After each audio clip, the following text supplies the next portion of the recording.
And I want to remind you all there's 5 days left. 5 days left to contribute a poster design for the first annual Intergalactic Imagination Connoisseurs Film Festival.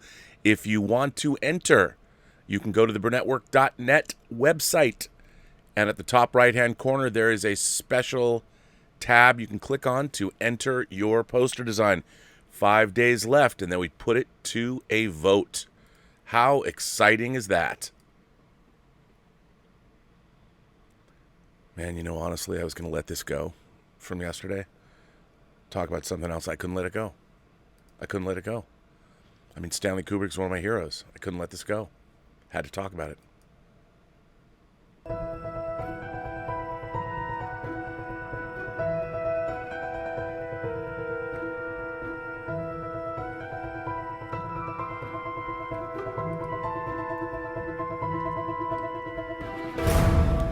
Well, greetings, Imagination Connoisseurs. Once again, it is I, your Duke of Dope Discourse, your Master of Fun and Wonder, your Viceroy of Verisimilitude, your Sommelier of Cinema, your Archbishop of Banterbury, your Chancellor of Cheerfulness, your Pharaoh of Physical Media, and of course, I know, your existential Mr. Rogers. That's right, me, Meyer Burnett, coming at you, Robcasting at you, from the Robservatory. You, Imagination Connoisseurs, you members of this, the Post-Geek Singularity.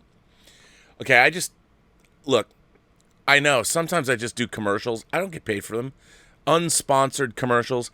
And I'm always saying that, there's a lot of cool shit of particular interest to me coming out, even though we're going to get no movies. But there's stuff coming down the pike that I just cannot tell you how excited I am about. And one of those things, ladies and gentlemen, dropped today. I don't get mine today. I was told I'm going to get it on Sunday. But you know what that is? Oh, look at this, ladies and gentlemen. That is right, the super deluxe edition of Prince's Sign of the Times. Dorothy was a waitress on the promenade. She worked the night shift, dishwater blonde, tall and fine. She got a lot of tips. So the Prince estate has been putting these out. 1999 was the first. And then Sign of the Times, arguably, well, to a lot of people, his best album. This is a deluxe version. It comes with, I think, 6 CDs, 2 concerts, and like 63 extra songs. It's just unbelievable. Who would have thought we would live in a time when this is coming out? Well, it's coming out. It was released today. You can get it in all formats. I still collect CDs. I'm sure that is a huge shocker to all of you who watch this channel. I have a huge Prince collection of CDs. I have a lot of bootlegs, to be honest. And to be quite honest, I feel a little guilty about that. Like, I used to buy a lot of Prince bootlegs, and I know he wouldn't have liked that for me. But now that he's passed, this Prince estate is, I think, I mean, sure, on one hand, you could look at it as they're strip mining his legacy by putting all this stuff out. But on the other hand, I mean, apparently there's some incredible unreleased stuff here, B-sides, sketches of things that were never finished. I love me some Prince. I can't tell you how much I love Prince. And to be getting these super deluxe editions, it's amazing. Don't I always say we live in wonderful, wondrous times? I mean, the stuff for Imagination Connoisseurs to get. Another thing that's coming out, as many of you know, I love Stephen King's The Stand. And I'll tell you a story. So I used to date this girl long time ago in the early 90s. Her name was Melanie. I won't tell you her last name, but she worked for Spelling Entertainment. And Spelling was putting out The Stand, the 4-part Stand miniseries that Mick Garris directed. So Stephen King himself wrote. Richard Rubenstein, Dawn of the Dead producer, produced it. So Spelling was going to put it out. And Melanie said, I can get you all 4 parts of the miniseries. And this was months before it was going to be aired. So she was going to hook us up months before, my music is starting to play again here, which I hate. Months before it was going to air. And I'm like, okay. And Melanie, I'll tell you something. Melanie is one of these girls that we had an experience at the Spelling Christmas party at the Beverly Wilshire Hotel. That was clearly one of the funniest moments in my life. And if if I ever make another movie like Free Enterprise. I could have put it in Free Enterprise. Maybe I did in the script. But it would definitely be... I'm not going to tell the story because it's pretty self-aggrandizing. And I don't think some people would appreciate it. But let me tell you, it was a great story. And it's certainly the kind of thing that happens at Christmas parties, especially when you're on... I'll tell you, it was on the roof of the Beverly Wilshire Hotel where Mrs. Amundsen of the Amundsen family, the great, philanthropic families around from L.A., Mrs. Amundsen lived on top of the Beverly Wilshire Hotel. We did not know this. And she had a great big deck balcony, and this thing that happened on the ledge overlooking Wilshire Boulevard. And we were caught. But I won't go into exactly what happened and what happened after we were caught because it was damn funny. But anyway, so Melanie was able to get us all 4 nights of the stand. And at the time, my friends Eric Wallace and Dave Hargrove and John Colbrenner, we used to have this thing called Boogity School, where we would show each other things that are boogity. Now, what is something that's boogity? Well, kaiju movies are boogity. We used to watch a lot of Italian horror. That's boogity. Irving Wallace, the Bloody Bird.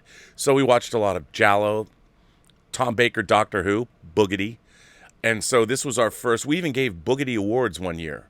We had an awards, and we called people up. I called Toho Studios in Japan to tell them they'd won a boogity award. It was very difficult with the language barrier.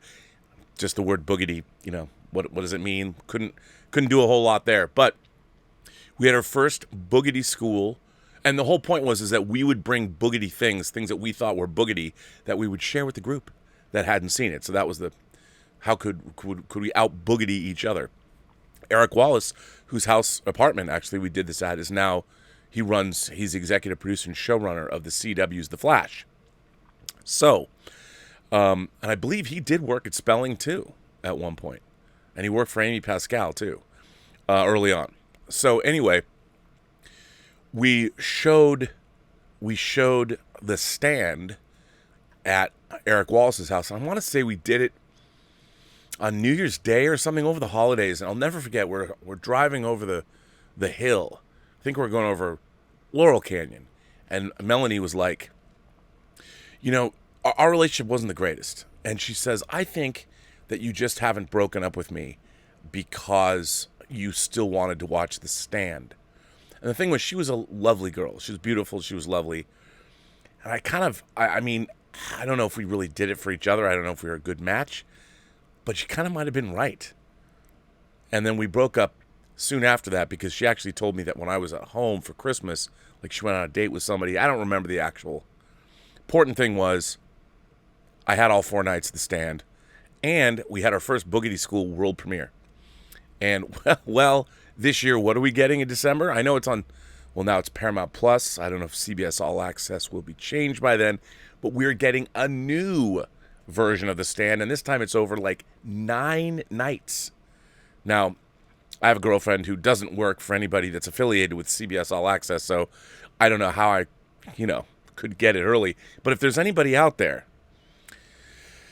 I wouldn't mind, keeping my Stand miniseries record going. It's only been almost 30 years since the last one came out. So, but the point is, Prince, The Stand, there's great stuff coming out. Hot Toys figures, there's books coming out. Jeff Bond's right behind me. Gene Kazicki and Jeff Bond's The Art and Visual Effects of Star Trek The Motion Picture came out. Who would have thought, man? Who would have thought that Titan Books out of the UK would put a book out about Star Trek The Motion Picture just in time for its 41st anniversary, which is on December 7th. I mean, come on, people. This is a fine time to be alive. And as you all know, October 1st, we are opening up the entries for... Now, there was some controversy. Should the festival be called the inaugural Imagination Connoisseur Film Festival? And I put it to a vote. People voted on it. We've discussed it, and cooler minds prevailed. So here's the answer. We're leaving it the way it is. The first annual, because I like the idea. I know, as marketers and people would say, and this was something that I thought long and hard about. probably right. You could call it the inaugural. But I like calling it the first annual because we're coming out of the gate and we're saying inaugural doesn't put a date to it. Inaugural, you could have it could be every 5 years. The first annual. That says, yep, we're going to have one next year, which maybe I'm biting off more than I can chew. So, for those of you who've been doing our great posters, I would say, guess what? We're going to keep the title. It is the first annual Intergalactic Imagination Connoisseurs Film Festival. That's right. This is the first film festival that is open to any extraterrestrials, any life. I mean, maybe they don't even use cinema as an art form, but, you know, maybe they have a visual language of some kind. God only knows what we might get as an entry. I've already been contacted by certain people about their films. I won't say who, but this one goes out to this gentleman who asked me something specific about logos and in terms of copyright. Well, since this really isn't otherwise, they're not for commercial purposes, like other than the fact that the YouTube channel's monetized, the films themselves are not. However, one of the rules is that it all has to be unique. It has to be basically a universal premiere, meaning it can't have been in any other festivals. We have no claim to your work, but we are going to ask for a 6-month exclusive.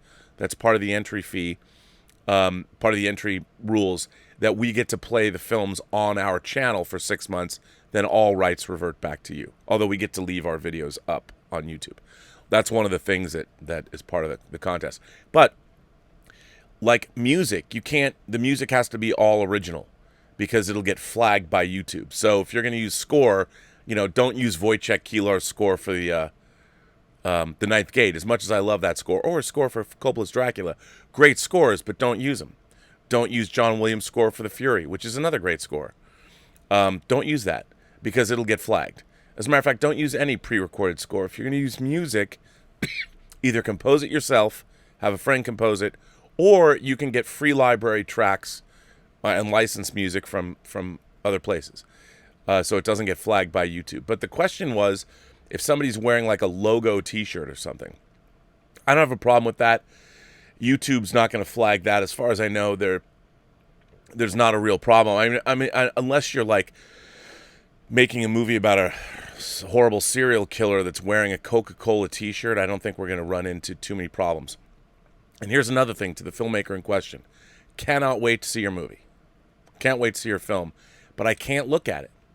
I can't look at it until I have somebody send me a proper submission form that absolves us of our legal responsibilities. But it wouldn't be fair. I cannot comment on your movies before you submit them. That would be counterproductive, and it wouldn't be fair to the other filmmakers. So, can't look at them. But anyway, I'm very excited.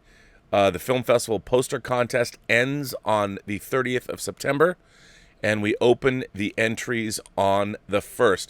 I think we're going to probably announce the names or name of the poster contest winners probably on maybe the 5th of October, so we can allow the posters to be voted on so people get a fair shake. I want to do that. I didn't want to make it like a 24-hour period. And the winner of the contest becomes a judge, which could be a good thing or a bad thing, depending on where we are at. Anyway, so yesterday, I read this article on CBR.com. What is that, comic book resource? And I was just annoyed. It annoyed me because it encompassed so many things that I find wrong in the fan space, in the thought space, in every space. And it just annoyed me. And I'm not going to lie, because it's about one of my heroes, Stanley Kubrick. I mean, Winston Churchill's a hero of mine. Stanley Kubrick is a hero of mine. Einstein is a hero of mine. But Stanley Kubrick is my favorite film director. I mean, I love a lot of other film directors, but there's something about Stanley Kubrick's work that constantly has me coming back to it. And the fact that he worked in every genre. Anyway, this article was so wrong-headed and so dumb and so clickbaity that I should have probably just shined it on and been like, whatever. I found, though, that I just couldn't. Yesterday I was irked, not only because this show kept shutting down, my computer was shutting down. I did all kinds of things. I reinstalled the system folder, cleaned up my desktop, I did everything. But it was quite annoying because I was all fired up yesterday to talk about this. Let's face it, this bullshit, fucking dumbass article written by somebody who went to film school. I want to punch you in the face. Not that I really would. I would never do that. I don't advocate violence. I'm just saying metaphorically or something. Maybe that's what this response will be. It's a metaphoric punch to the face. Or at least think of it as a pitcher of very cold water, maybe with big ice cubes in it, that I would like to throw in your face to, put some sense into you, because I don't understand this. So anyway, for those of you who haven't seen this article was, I can't even believe this is like me talking about a Mary Sue article. I don't mean an article about like Ray being a Mary Sue. I mean Mary Sue, the website. But I'm going to read this article anyway, because I want to pass on my annoyance to you guys. I know some of you guys, girls, gentle beings, however you identify across these great 28 known galaxies, let me tell you what you shouldn't identify with this article, because this article is moronic. And again, it encompasses pretty much everything wrong with the modern age in an article. It's written by Jon Mendelsohn. John, by the way, before I get into this, John, I invite you to come on to the show, and I would love to see you support this article live and on camera. Let's discuss it, because if you don't have the courage of your convictions, if you won't defend this article in a public space like on this show, fuck you. Why are you writing this bullshit clickbait crap about one of my heroes? All right? Why are you doing it? And if you won't come on and defend it, don't write anything you wouldn't defend on, say, a show like this. Anyway, let's get into this article, shall we? Because I'm feeling a little ornery on a Friday. Why Stanley Kubrick was never able to tap into his full potential. Stanley Kubrick may have had a visionary mind, but his own toxic masculinity and tyranny restrained him from ever truly growing. Well, by all rights and by all accounts, he was very happily married to his wife, Christiane, and he raised lovely daughters, and he had a house full of animals. And I don't know where you get toxic masculinity from, but anyway, that's your subheadline. Although without a doubt one of the most talented filmmakers of all time, visionary auteur Stanley Kubrick was never able to tap into his true potential because of his toxic masculinity and obsession with the gender binary, among other things. His films are so colorful and artistic, yet never allow women to be the main focus. It felt like Kubrick was almost afraid of femininity unless it was there to serve a man or to please the eye. First of all, as a loving husband and the father of daughters, which you don't mention here, obsession with the gender binary. Well, if you want to talk about, I guess, sexual obsession, he did make Eyes Wide Shut, which, by the way, if we go back, most of Kubrick's work was based on books. Failsafe was actually not Failsafe. The book Failsafe. Dr. Strangelove was based on a very serious novel. I think it was called Red Alert, about nuclear war. But he realized as they were developing it as a film, the idea of mutual assured destruction and nuclear war was so insane that you could only deal with it in an insane way. That's why he made Dr. Strangelove.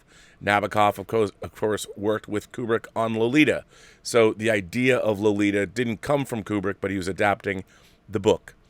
And then, of course, Barry Lyndon, Thackeray, William Mace Peake Thackeray, come on, man. Then you go back, 2001, he developed that with Arthur C. Clarke based on one of his short stories, The Sentinel. Then you go into The Shining, of course, and Full Metal Jacket, and Eyes Wide Shut, all based on literary properties. And while I would say that, yes, Kubrick made movies that all featured male protagonists until you get to, say, Eyes Wide Shut, of course, you did have Marissa Berenson playing Barry Lyndon's, wife, Raymond Barry. Actually, Barry Lyndon, Raymond Barry becomes, but the idea that toxic masculinity and obsession with the gender binary, when you say things like that and you're going to write an article like this, please provide examples. Where was his obsession with the gender binary, among other things? Because he made mostly movies about men that had male protagonists. Well, of course, that's the kind of subject matter he was attracted to. That does not make him obsessed with the gender binary. And by the way, if you look at the statistics with humanity, there's something to be said for that. The relationships that men and women have had for thousands of years have been the gender binary have been the great obsessions of many creators, not just Stanley Kubrick. And I think that to say that among, please provide examples. But it felt like Kubrick was almost afraid of femininity unless it was there to serve a man or please the eyes. Again, what is your examples of this? Please provide them. Despite his immense talent, Kubrick was so stubborn and close-minded and never allowed himself to receive feedback from his cast and crew. That is patently untrue. As a matter of fact, Stanley Kubrick loved to get ideas from his crew. He frequently would send out his assistants in the morning to go to all the department heads to get their ideas. Stanley Kubrick was a guy who would call people randomly on the phone to get their ideas.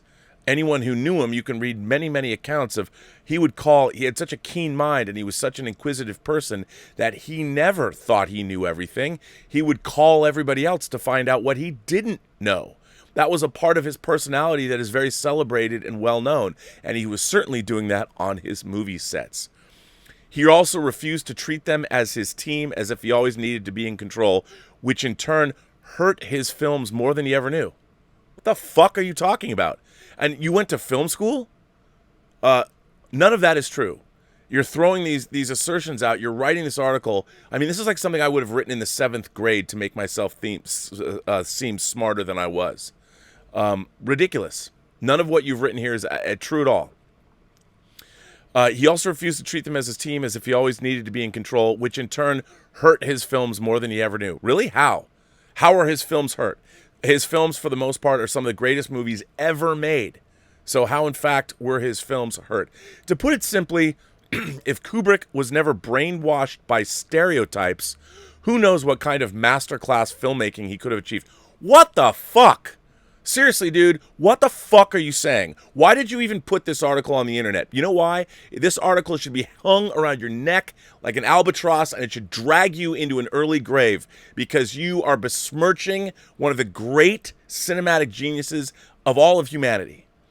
You're a fucking idiot for writing something like this. And it really bothers me because you know what? There are people that don't know Stanley Kubrick. There are people that have never seen his films. All they're going to have done is read this fucking bullshit article of yours, and look what you've done. You've tainted their opinions because you've written this article that has no scholarship, it has no basis in fact, and you probably just tossed it off thinking you'd do a hot take to get clicks. This is what's wrong with all of the internet. This is what's wrong with film journalism. It's what's wrong with academia today. So basically, fuck you. And I'm not even on the 3rd paragraph yet. So anyway...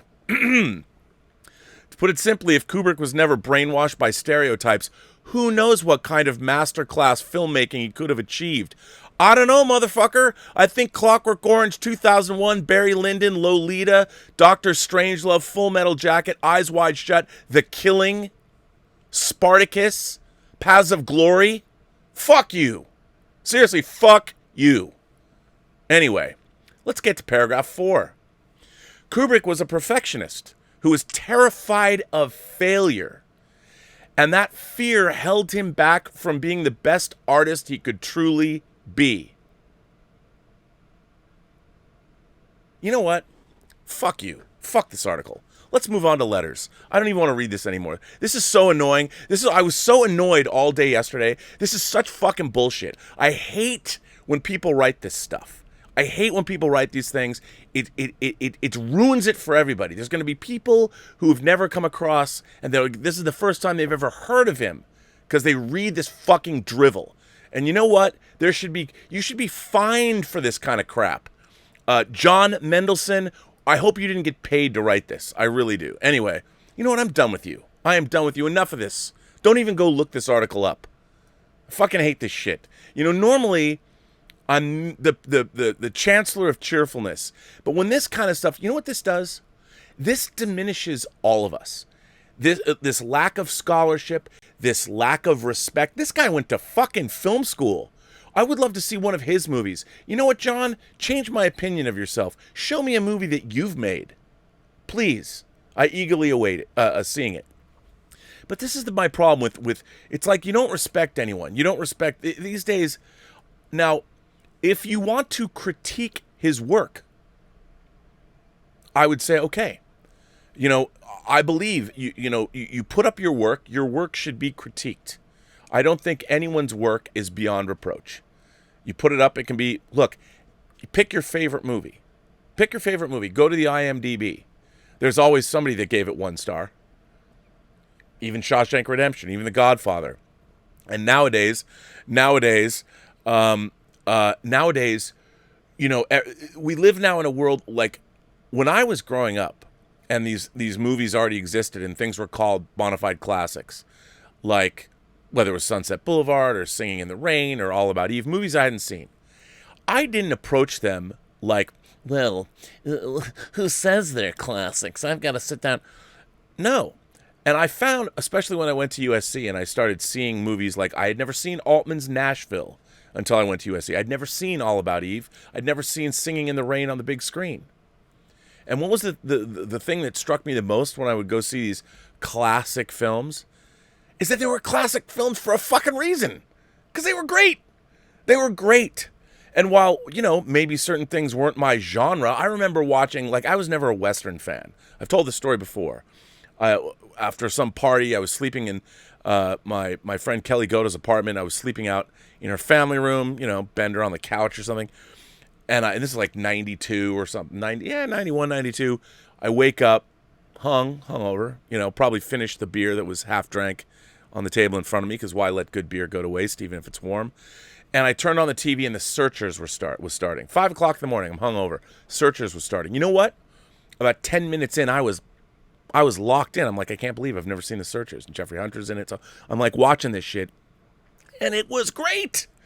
I was like riveted by this movie. I loved it. I'd never seen it. I read about it in, you know, every single film book in the world. Never seen it. Watched it. Wow, there's something to this John Ford guy. You know, it was an amazing movie. And I have discovered throughout my life that most of the time when movies have been deemed classics, there's a reason. There's a reason why they've endured time. Now, I understand today it's harder than ever to go back and watch older movies because there has been, basically starting in the 80s, there was a what would you call it? There's a huge shift in how movies are made and how movies look, because film stocks changed, film got faster speeds, the colors, the emulsions.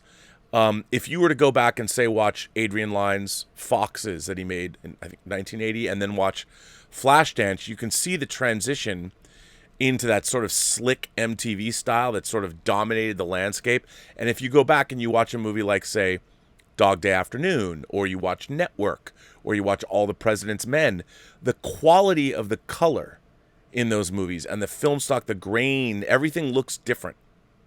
So as you move into the 80s and beyond, films just look very different. Let's call it more modern.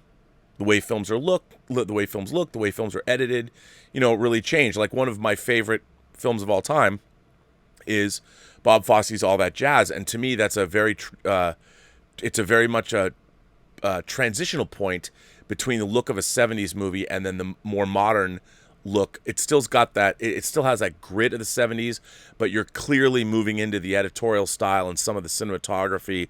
I mean, we left the grain of the 70s. And what was so interesting, the 70s is one of my favorite eras of film. I mean, there's so many great movies that came out in the 70s. Look, there's trash that comes out in every era, but the adult nature of what happened when the Maverick directors came in, Easy Riders, Raging Bulls, that whole thing, amazing stuff happened. So I get, like, nowadays we've got this whole attitude like, oh, if it's so classic, it's overrated. I didn't used to hear when I was a kid, when I was watching movies and even in film school, I never heard anybody my age or younger, fans of cinema, talk about how overrated something that was deemed a classic was.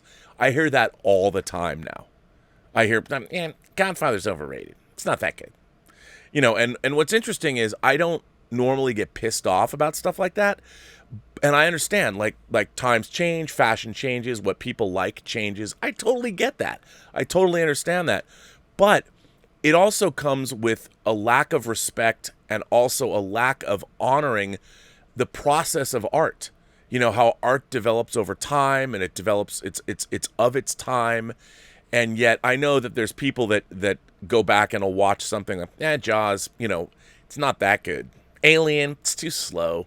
It's very, very interesting. But because from now on, I mean, the world we live in, everybody's always judging things with how it hits them. So if it doesn't hit them as something that's a masterwork, then it's not that good. It's overrated. But when I was growing up, there was a whole different attitude, and it wasn't just mine. It was like, these films are there, and you need to look at them as they are. Where did they come from? I wasn't going to not watch a movie because it was in black and white. The movie just was in black and white. I remember when they started colorizing things like It's a Wonderful Life and Night of the Living Dead. I was like, what the fuck? Like, what? Because, it's more palatable to people because it's in color. No. First of all, it was terrible. Colorized movies, terrible. I can't watch dubbed movies unless it's Shogun Assassin. Shogun Assassin is the one movie that I will always watch dubbed, and as far as live action, and the only other movie that I will ever watch the dubbed version of is Fantastic Planet. Just because I love the dub track. That's the first thing I saw. I love hearing Barry Bostwick, yes, of Megaforce and Rocky Horror Picture fame, doing the main voice of Turl. You got to watch things in their original form, and when you watch them, you have to try and put yourself in the mindset of, when did this come out? What was it like for audiences to see this for the first time?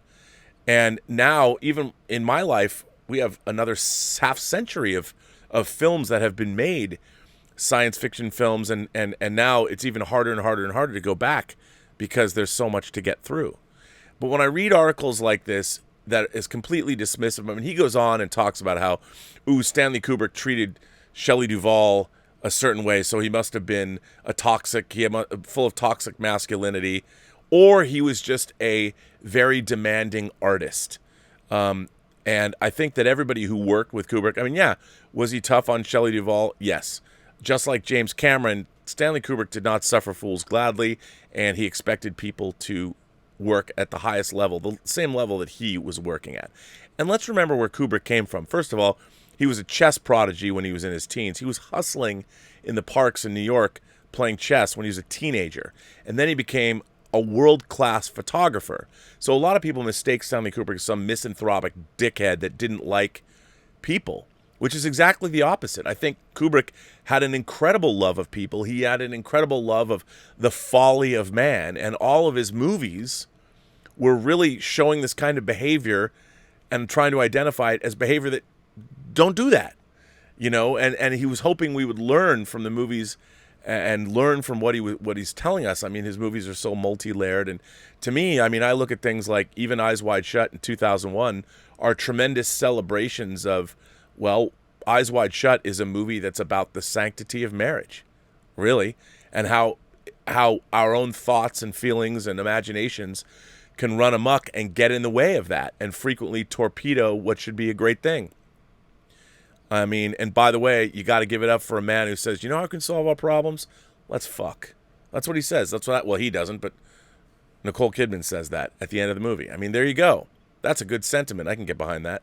But I think, though, that what we all have to remember is that when you decide to ask yourself, this movie's not that good. Everyone calls it a tremendous classic. If a movie is on the AFI Top 100 Greatest Hits, Greatest Films of All Time, there's a reason it's there. Now, we've always talked about how John Campy and I are always going back and forth about the objectivity or subjectivity of film. And film is subjective for everyone. That's true. Depending on what kind of a person you are, your like or dislike of a movie is entirely subjective for you. But that doesn't mean that your opinion, whether you like a movie or not, is relevant as to whether or not that movie is good.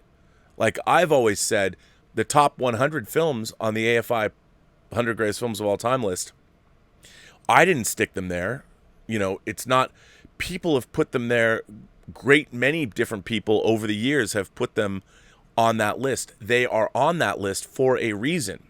When you talk about the great movies, whether you're talking about, I don't know, Princess Bride, or in my case, All About Eve, or The Shawshank Redemption. Sure, there's always going to be people that don't like these movies, but for the most part, people like these movies. Why? Because they are objectively good. They're objectively good. Now, you might subjectively not enjoy them, but that doesn't take away from their objective goodness. And I'll tell you why I think something can be objectively good. I was thinking about this the other day because I was having a conversation about horror movies. Well, cinema, the way that we view cinema, American cinema storytelling, is a certain form. It is a form of storytelling. It is a form of narrative. It's a form. And that form, in order for that form to work, it has certain rules that it seems to work best in. Now, this is not me. The form has been developing over the course of now over a century.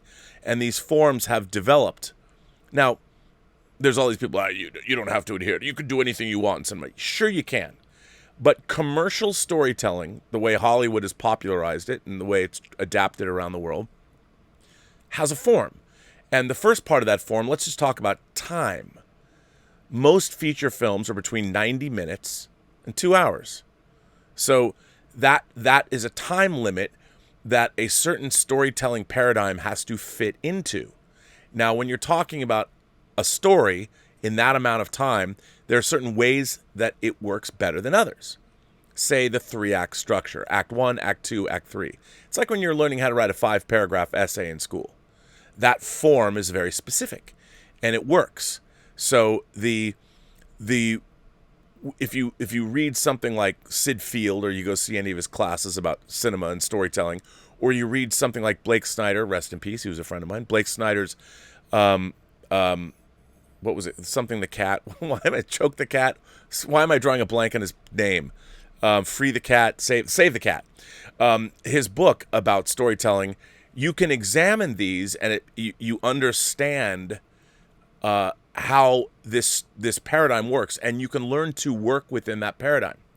Now, what's really interesting is, so you've got this form of cinema and storytelling, but stories themselves, beginning first, I'm sure, with oral tradition, and then moving on to the written word or pictograms or whatever. Remember, you look at cave paintings, they were telling stories with pictograms. They were using pictures to convey images and thoughts and feelings. So this is not something new. It's just cinema is, I think, the greatest example of that in all of human history. So there's a form to follow. Star Trek has a form. Now, what's really interesting about, in terms of Star Trek on TV, now you can watch Star Trek Discovery on broadcast television, but Star Trek now is undergoing, the way television has undergone a shift to a serialized storytelling format, well, which is sort of an interesting thing, because people think that's new, but it's not new. I mean, anybody who grew up like in the 70s watching things like Rich Man, Poor Man, or Roots, or as he moved into the 80s, we got things like Shogun and The Winds of War. All 4 of those things I really loved growing up as a kid. What was that if not serialized storytelling? 8 episodes, 10 episodes, based on books. So the idea of serialized storytelling on television is not new. It just used to be called a miniseries. Now what you get usually with stories is, say, the Umbrella Academy. We've now had a succession of 2 seasons of a miniseries 1, miniseries 2. And they might have stuff that cross over, but that's what we're getting from television now. We're basically, the miniseries format that was so compelling for people has now become the norm. Well, with something like Star Trek that existed in a certain paradigm, a certain form for almost, until 2017. So, yeah, I mean, basically for 50 years, Star Trek on television existed as in episodic form. Yes, Deep Space Nine moved more into a serialized format. The 4th season of Enterprise used multiple episode arcs. And, of course, Voyager did that as well. But for the most part, it was still a teaser in 5 acts. But now we have Star Trek changing. The problem is the form is there, but the stories that are being told are not. So, and I think anybody can. That doesn't mean you can like that. You can like them if you want, but there's a form that you adhere to, and it's when everybody's on the same page and understanding how that form works. Stanley Kubrick was one of the great understanders. He comprehended understanders. I'm making up that word. Is that a word? He comprehended the cinematic form, and he applied what's interesting as the ultimate in verisimilitude in his photography and his documentary work. He became the ultimate stylizer in terms of his movies, in terms of the way he uses a camera, pretty much focuses on the center of the image and then uses the proscenium of the frame to actually frame that. I mean, if you look at his storytelling, his use of cinema, it's almost anti-verisimilitude, but everything in his frame is absolutely real. But the way he uses the camera does everything it can. The camera work is not. And that's what's so very, very interesting. I mean, when he wanted to have a tracking shot through the in Paths of Glory, you know, into those foxholes or into those where they were, and he created something new by putting the tracks up top and then having the camera being able to fluidly go through those channels. I mean, it was amazing what he did. And that's another thing. There's no mention of that in this article. It just goes on and talks about how he bullied poor Shelley Duvall, because obviously our boy Jon Mendelsohn watched the making of The Shining and based his entire opinion on Stanley Kubrick on that 15-minute documentary that he saw. But anyway, but nowadays everybody, like, you know, seems to be looking down at their nose at these things. Like, oh, if it's classic, it doesn't matter what it is, classic television, classic rock, classic films. There's so many people now that just want to look down their nose at things. Nah, it's not that good. Well, the funny thing about it is where are the things, like, we are now living through definitely a golden age of television, because that miniseries form has come back. The serialized storytelling, the literary storytelling. I mean, we're getting some of the best writing ever in television history. I mean, incredible stuff that we have going on, which is why Star Trek is that much more disappointing when you look at all the rest of it. It's funny, they're copying from everybody else. They just haven't figured out how to write as well as everybody else, and that's distressing. But so we're living through a great time. But that doesn't mean when you go back and you watch movies of the 70s, you're not going to be struck by how good a lot of these films are. And I'm not saying that, look, there was a lot of garbage in the 70s. A lot of garbage in the 70s. There's a lot of garbage in every era. But I do think that it's important that we remember and that we learn and that you can look at things and don't always make it about yourself. Try and, when you watch something that you might not have seen or something that's older, why not make it about that thing? Like, don't expect, it's so weird. Everybody expects, like, oh, this movie's classic, so I'm not going to have to work at all. But I think when you watch an older film or you're watching something that's out of your comfort zone, you need to do the work. You've got to meet the film halfway. Meet the film halfway. Try and understand what the filmmaker was doing. Try and take into account when the movie was made. Like, when people say to me, yeah, but the effects are not very good, I'm like, you know, they were what they were at the time. And what you need to do is use your imagination to fill in the blanks, you know, and give the movie. Yeah, can you tell that there's painted backdrops in Forbidden Planet? Sure. But you could admire how beautiful the painted backdrops were, and you can understand that at the time, Forbidden Planet had some really groundbreaking effects. And so when the monster from the id kind of looks like a Disney animated creature, well, know that's because it was Disney animators who drew it. But it shouldn't change the your enjoyment of that movie. The same way you should be able to watch Day the Earth Stood Still and enjoy it even though it's in black and white, or Them. I mean, I understand people can't get beyond it, but I would ask any imagination connoisseur, actually, what am I telling you people for? You know, you don't have this problem. You don't have a problem being an imagination connoisseur. No, you can make that leap. If you're going to watch Them, you can still take enjoyment out of it. I mean, come on, they're giant ants, and they're being depicted 50 years ago, 60 years ago now. How cool is that? Anyway, you know what? I'm going off in the weeds here. The point that I wanted to make about this article, and I couldn't even get through the end of it. So what does that say about me? It was so annoying. This guy I've already given him way more bandwidth than he deserves. But the point is that, you know, when you see somebody that has a great body of work, that has been lauded and recognized as one of the cinematic giants, don't expect them to rock your world right away. It's like going out into the world. You know, nowadays everybody expects the world to be just like the way they want it. Like people who go into movie theaters and talk and they're on their phones, they think that their world is all that matters. And when you go out into the world, you should not expect the world, like the universe, is indifferent to your suffering. When you go out into the world, you have to realize that it's a cold, hard, rough place, and you can't expect it to adhere to what you want. You know, it's funny when I see, to me, watching Karens freak out in the wild, I'm like, my God, you know, these are people that are expecting the world to be just the way they want to take their living rooms with them wherever they go. And I watch people freak out, and I'm like, come on, man, you owe your fellow man. I should say fellow human beings, or fellow, however you consider yourself. You owe it to your fellow human beings that when you go out into the world, that you're part of the community of everyone else that lives on this planet. So to expect that world out there to adhere to the way you want it to be is the most illogical thing in the world. So take a step back, take a breath. Think about it. I mean, think about the advice that's given to Sarah Connor by one of her friends, the waitress that she lives with. I forget her name, the waitress, who says when there's some calamity in the diner they work at, she says to Sarah Connor, look at it this way. In 100 years, who's going to care? Well, I'll tell you, they're not going to care about your problems. They're still going to care about Stanley Kubrick. They're not going to care about Jon Mendelsohn. I'll tell you that. Sorry, John, but I invite you, John, if you want to come on this show and debate this article and talk about Stanley Kubrick and toxic masculinity and oh, wait, hang on, let me get down here. It felt like Kubrick was almost afraid of femininity unless it was there to serve a man or please the eyes. I'll bet we could get Stanley Kubrick's wife, Christiane, to come on this show. I've always wanted to meet her. I would love to send her this article and ask her, a woman who was married to him for decades and decades, if your assertion is at all correct.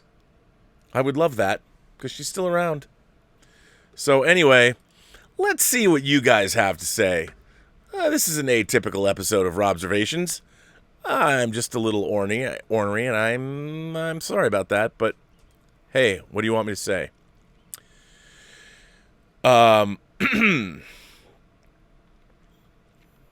Let's see what we've got. I've got letters that I haven't been reading. This one comes from our man Calvin Bowes, father of Braxton. Dear Rob, now continuing with my 007 journey, I now give my thoughts on the book Goldfinger. The plot has Bond trying to stop Auric Goldfinger from robbing Fort Knox. The villain is so obsessed with gold that when he has sex with a girl, he must paint her gold so he can feel he's having sex with gold. He has his Korean odd job who uses a deadly hat to kill people. He is Goldfinger's loyal servant who gets rewarded with a live cat he can eat for supper in this book. Felix Leiter is back still working for Pinkertons. I love their relationship in these books. And now for Pussy Galore. She is a lesbian with a lesbian crime group. We are told she's a lesbian because she was raped as a young girl, but Bond puts her on the straight and narrow by sleeping with her. She tells him she never had a real man. Boy, this book is a real page-turner and is pretty good, but you must understand its values certainly reflected its time. The next book will be For Your Eyes Only. Well, Calvin, I've greatly enjoyed your trip through the Bond literary canon. How much fun is that? I think it's a lot of fun. So definitely thank you for continuing taking us on this journey. This one, let's see. There is all right. This one comes from Gonzalez. Gonzalez? I read it. He's written he's written before. He writes, Dear Rob, I hope you're well today. As a side note, I didn't phoneticize my name properly in the last letter. Sorry about that. My name is pronounced Anunth. Anunth. 2 syllables, emphasis on the first syllable, and the is hard like in the. Anunth. Okay, there you go. A couple of days ago, you read Willow Yang's review of Cuties. I decided to give the film a shot. Willow was right. It is a much more thoughtful film than what the backlash characterizes it as. I thought it was generally worthwhile, an exploration of young girls and modern social media culture. Despite the film's thoughtful moments, some sequences do border on exploitative and seem to have gratified, ephebophiles? On the 15th of September 2020, the adult video site Xvideos had Cuties Netflix on its trending queries. In Mr. Girl's now famous review of the film, he says that this film does try and make you aroused by 11-year-olds, and it's not bad at it, at least for me. Oh, God. I feel like I'm at an impasse with Cuties. I like what it has to say, but I can't justify its indelicate scenes. I'd like to know what you have to say about it. In your opinion, how can filmmakers tackle taboo topics like this without exploitation and appealing to deviance? Take care. Enough. Well, thank you, Enough. I appreciate that. That's a really good question. You know, how do you tackle taboo topics without... Well, here's the thing. What I find interesting about this movie is that the topics it's tackling are not taboo topics, but the way in which it tackled these subjects are being portrayed as taboo. I mean, obviously, the sexualization of children is never something is something to always be avoided because, first of all, it's wrong, but also we're so quick to strip children in our society of their innocence, of their youth. We want kids to grow up too fast. We want kids to be something that they're not. And the idea of kids being kids is sort of, it's being removed from society. And when it is, parents control it. You know, parents, like, I mean, as a child from when I grew up as a Gen Xer, my parents, my days were not, my free time was my own. And as long as I had my homework done, my parents were not demanding that every moment of every day that I wasn't at school was filled up with activities. They knew that I provided my own activities, whether I was building a model or reading books or copying videotapes or just hanging out, going places, doing things. My parents were never worried about filling my days with activities because I did that myself. So, I mean, but I think your question, it's tough. How do you show? I mean, look, can horror films not get made because there are people that get off on violence? Well, I don't think so. You can't cater to every single person. But in the case of Cuties, I can understand that. I just find it interesting that it was a female filmmaker who came up with this, and as if that's a defense. But you know, I've always found it interesting that men have sexualized women since the dawn of time. And women have to grapple with that, and they have to grapple with their own sexuality and their own bodies and coming to terms with that. And while I haven't seen Cuties, I've been paid to watch it. I haven't watched it. I think I'll watch it this weekend. I've just been so busy with the film festival and everything that I can't get away from the fact that it was a female who made this, and it was coming from her experience. And I think what she, at least from what I understand, we are looking back, like I don't find children, I never even liked girls my own age when I was a teenager. I mean, I dated girls my own age, but I always liked older women. But I completely understand in our civilization, in our society, that, you know, we want to act like people's sexuality, especially female sexuality, just appears at like 16. And that's not true. That might be something that's uncomfortable for us to deal with, but you can ask any girl about her awareness of sexuality and her own body. This is not something that just showed up when she was 16. I mean, I feel like in this country, we all act like we're living in Gilead some of the time. And I think that, yes, the idea that portraying these kinds of things, we immediately go to the uncomfortable unsavoriness of it all. And maybe that's because we live in America. I think people from other cultures are less quick to condemn the film. People that come from cultures that aren't as necessarily puritanical when it comes to sexuality. We don't want kids to even know about sexuality, and as I said, until they're 16. I'm joking, but still, earlier, maybe until we start learning sex education. I mean, we're born, we are creatures. We are sexual creatures. From the time at birth, we might not understand that. We might not get it. We might not understand urges that we have in our own bodies. And, in this culture, we don't really do a very good job of explaining that either. There's a lot of other cultures that do a better job, but I think it's very interesting, that you write in the letter, because, yeah, I'm sure it's uncomfortable to watch. But it's, I just think, a female filmmaker made this, and I think that can't be discounted, and nor should she be absolved of guilt. But what's so strange is all the objections that I'm seeing to Cuties are saying that it panders to pedophiles, when I necessarily don't think that's true at all. I mean, pedophiles might find it interesting because of their affliction, their sickness. But I think this was a case of a woman a filmmaker trying to come to grips with our modern society and dealing with, I mean, these things that 11-year-old girls are going through, whether they're taking pictures of themselves or whatever. Do you think that those things don't happen? Do you think that these girls don't have these kinds of feelings? I mean, I think it's so weird that this in particular, the objections that we're having to this movie, no one's looking at it going, although what I find interesting is, like Willow Yang, the women who watch this movie have, I think, a different opinion than the men do. At least that's what I've been getting based on the letters that people have sent me about this movie. But it's certainly a conversation that is not going away. So I appreciate you writing in about it, because fascinating. I really like that. That people keep writing in. I like that this conversation keeps going. I think it's a conversation that's worth having. Dave Atkin writes in, "Greetings, Rob, the concierge of cultural consignment. As a massive fan of the Lord of the Rings films, I remember seeing them at the cinema here in England yearly with my dad. I love all three films with the high fantasy storytelling and themes. At the time, I hadn't read the books, but my dad had back in the 70s when he was in college.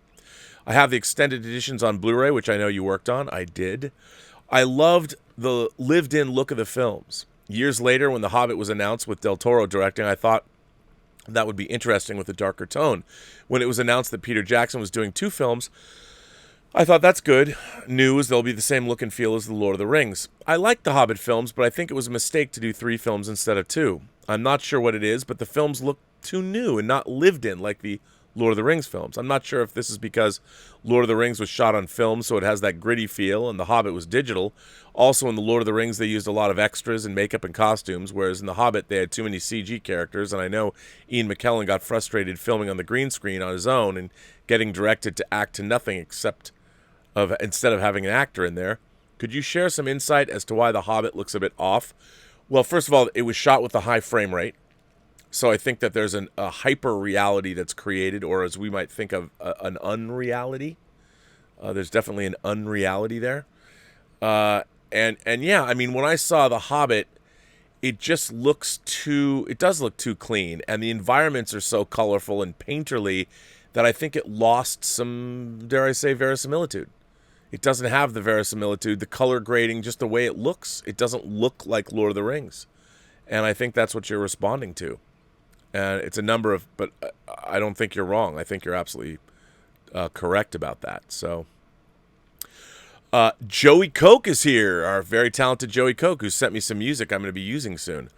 Hi, Rob, in the Post-Geek Singularity. Hey, the other day there was a letter you read from a guitar student who wrote of playing the good, the bad, and the ugly theme. And on one of your subsequent shows, you were wearing an AIP, American International Pictures logo on your t-shirt. So I thought I'd write in and say a few things about my favorite guitar-slinging film composer, Davy Allen, a.k.a. King Fuzz. While he did front a touring band, Davy Allen and the Arrows, Mr. Allen may be known best for the instrumental opening theme song, Blues Theme, from the 1966 Corman-directed biker movie, The Wild Angels, which starred Peter Fonda as Blue.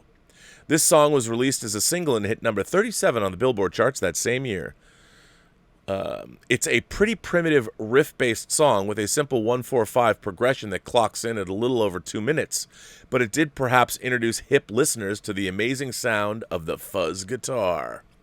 Most early fuzz boxes contained a germanium transistor that was the main ingredient to this square wave effect, producing a buzzsaw sound that spits and sputters as the notes decay. This is in contrast to the sound of silicon transistor fuzz boxes that produced a violin-like sustained fuzz sound as heard in such songs as Jimi Hendrix's Purple Haze. The silicone transistor-fitted boxes produce a more musical sound, whilst the germanium transistor turned that guitar signal into a beautiful Godzilla fart. You can't play chords with this effect, though, single-note riffs only, maybe some double stops, but Davey mastered these things. Over the course of the late 60s, he composed more soundtracks for Mr. Corman AIP films, such as, just to name a few, Devil's Angels, The Born Losers, and one of my favorite theme songs from The Glory Stompers, which is actually a vocal tune but really highlights some of the advancement King Fuzz made in his writing and producing with Mike Curb. In particular was his use of multi-tracked fuzzed-out melodies played at different octaves that sounded in sync with 60s psychedelic trajectory. Definitely a pioneer in electric guitar heroics, his discography is full of amazing sounds from another time and place. Also worth mentioning was his involvement with the short film Skater Dater from 1965, in which he performed the song Skater Dater Rock. What's special about this skateboard short film was that it won the Palme d'Or Award for Short Films at the 1966 Cannes Film Festival and was an Academy Award nominee. It's a fun time warp of a film showing off skateboarding in SoCal in the mid-60s as well as new camera techniques. So that's my brief Davey Allen and the Arrows Biker Fuzz primer, and here's a link to the opening sequence of The Wild Angels. I'm going to put this in the live chat. Stay fuzzed, Rob. Joey Koch. Hail Dwight Fry. Absolutely, hail Dwight Fry. He got the short end of the stick. Let's see. Here you go. Learn guitar fuzz power right there. So thanks for that letter. Did I say Cook? Mr. Koch? Thank you for that letter. I very much appreciate it. What an interesting letter. I love when people get very specific with their letters. Bronze Age Slacker Kurt A is here. He writes, "Hey Rob, so I just watched Jodorowsky's Dune, the 2013 documentary about the Chilean-French filmmaker Alejandro Jodorowsky's attempt from 1974 to 76 to make a film about Frank Herbert's masterpiece Dune. I found it, as Spock would say, fascinating. When Jodorowsky maintains that to be an auteur one must be a little mad, I believe him. Or at least I believe that he is probably a little mad. Jodorowsky assembled a killer's row of artists to help him make this movie, including French artist Mobius, British artist Chris Foss, Dan O'Bannon, and H.R. Giger. Most impressively, Mobius created a telephone book-sized storyboard book that showed mock-ups of costumes, vehicles, and artwork for every frame of the movie. He persuaded Salvador Dali, Orson Welles, David Carradine, and Mick Jagger to play principal roles. When Jodorowsky went to Hollywood, he gave copies of Mobius's gigantic storyboard book to all the studio execs. These studio suits praised the work, but they wanted him to do a movie with less than a 2-hour runtime, something Jodorowsky refused to do. He claimed that his Dune might be a 12-hour movie.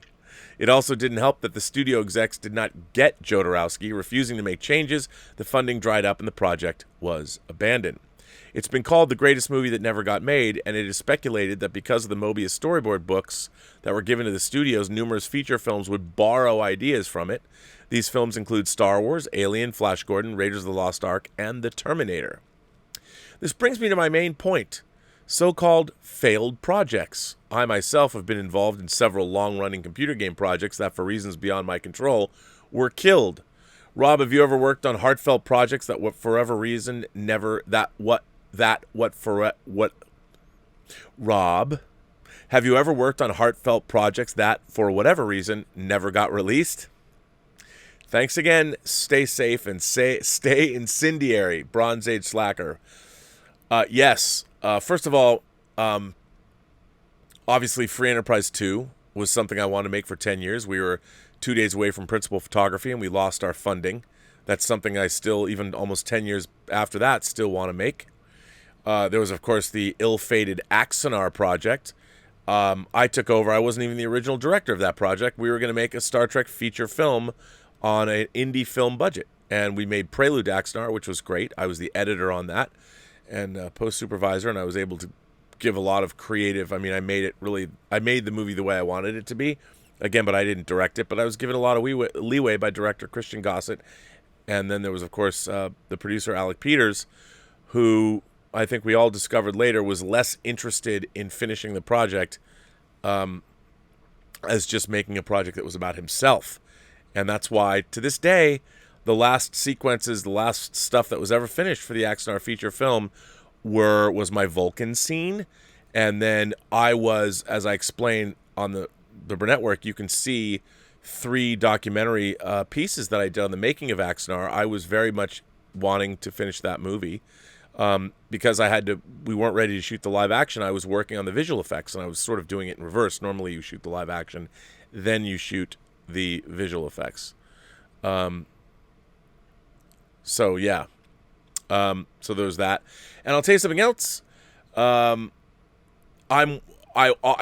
edited 2 feature films, and I think both are very, very good that have never come out.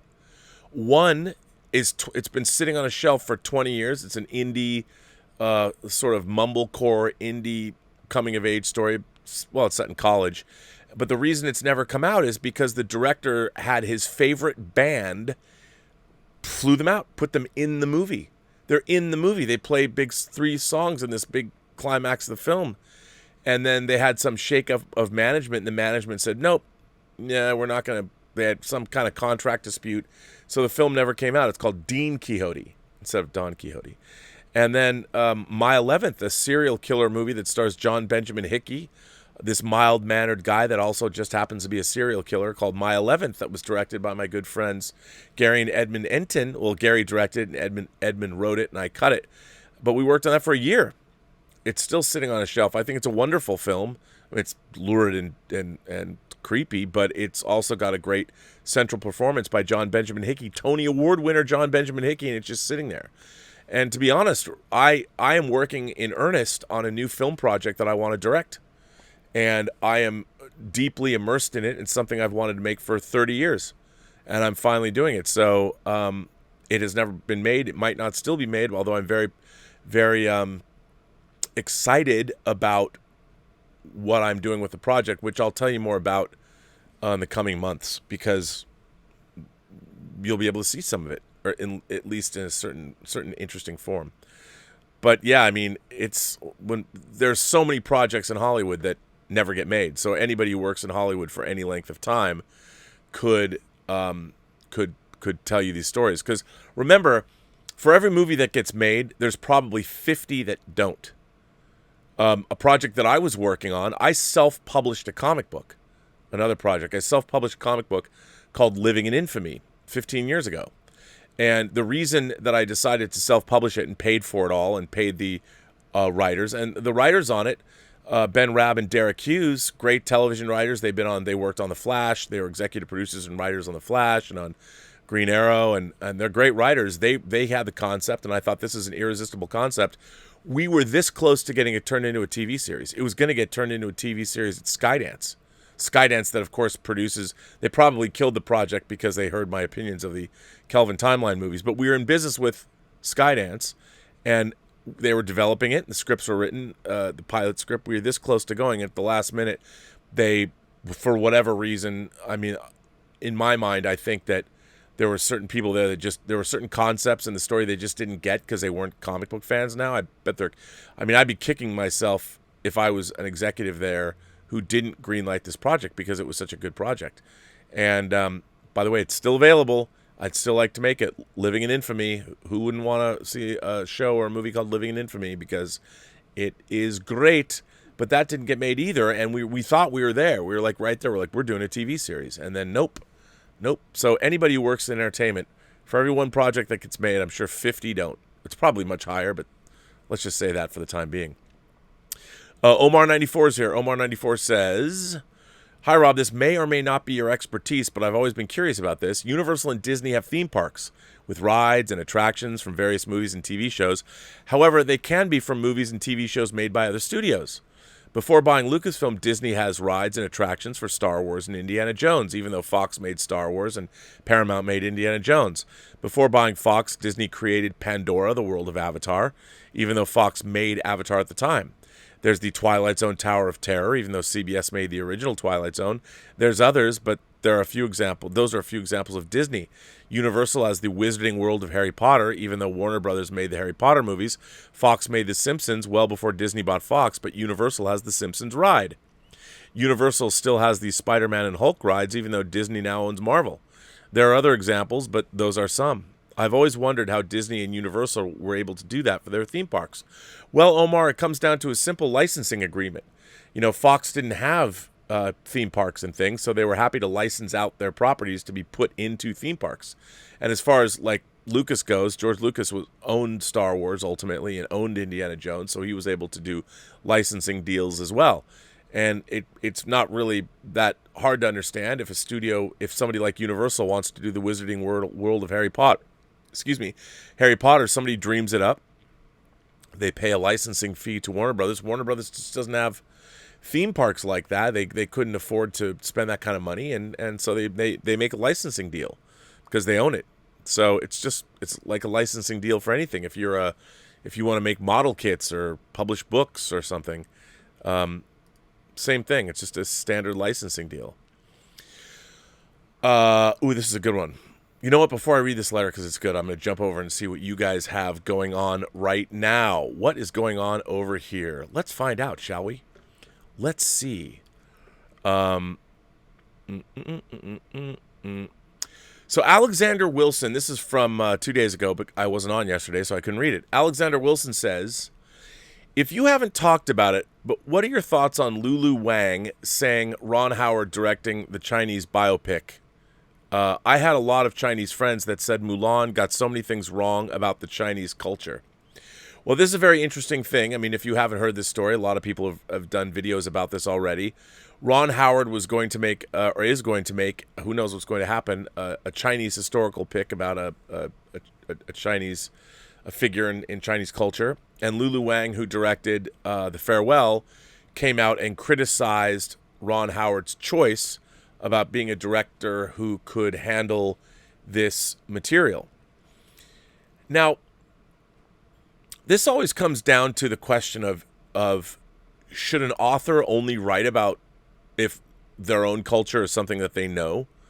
I mean, I think part of that is again, when it comes down to form, there are classical storytelling forms. And usually it doesn't matter what culture they're from. There's very few different kinds of stories. It's all the details that surround that story that make it authentic. I think in the case of Mulan, and again, I haven't seen it, but I think that there's a couple of things that it had going against it. The fact that, it's in English, and the fact that the battles and the visuals that they were trying to bring to the screen have already been done and done better in Chinese cinema. So the question is, why do it? Why make it look like they did? Like if I had greenlit Mulan, I would have put the dragon in it. I would have put the more fantasy elements in it. I mean, I understand what they were going for, but I think that, that's problematic. What you do is you get cultural advisors to help you make the movie. So you don't wind up, with what Genghis Khan, was it Genghis Khan that John Wayne plays? I mean, I can understand where Lulu Wang is coming from, and I don't think she's not wrong.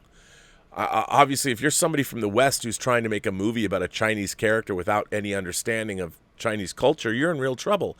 But that's why you have advisors. That's why you have a Chinese culture advisor to help you out. Because I think as a director, you're still telling a story of a human being interacting with other human beings. And there's certain truths or human, I think, instances, while the details might not be the same, the basic gist of things is the same. So I don't have a problem with him making that story. I mean, Bertolucci made The Last Emperor. Nowadays, somebody would have said, why is Bernardo Bertolucci making The Last Emperor? Why didn't you have a Chinese director doing it? Well, that could very well be true. But, if you had a Chinese director telling a story, it'd be a different kind of a movie.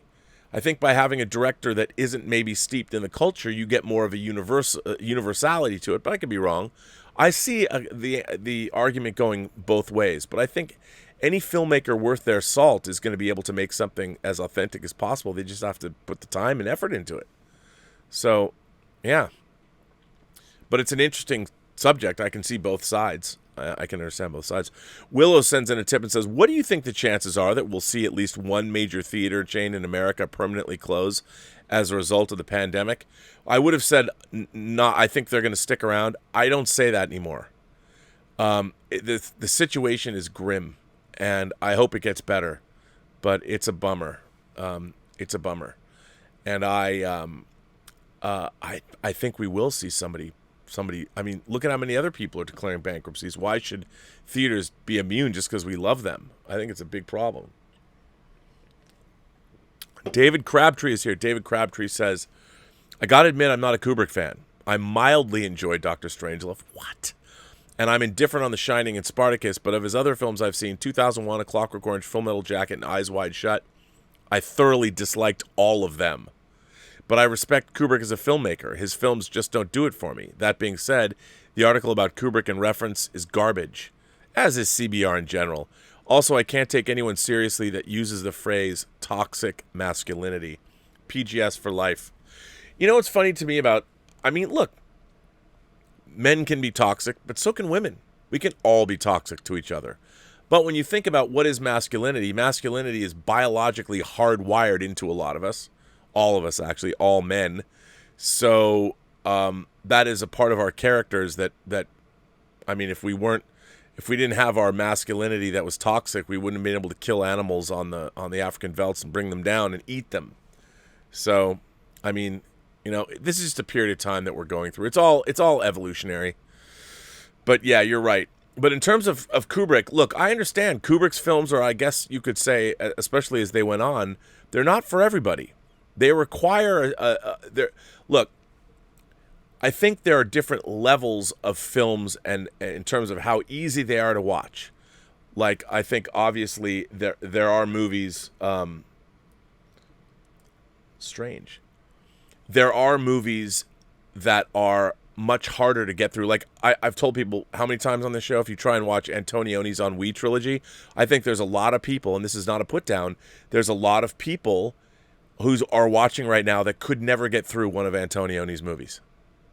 Just couldn't do it. Just because the way they're paced, the fact that their storytelling is totally not what we're used to, and that's okay.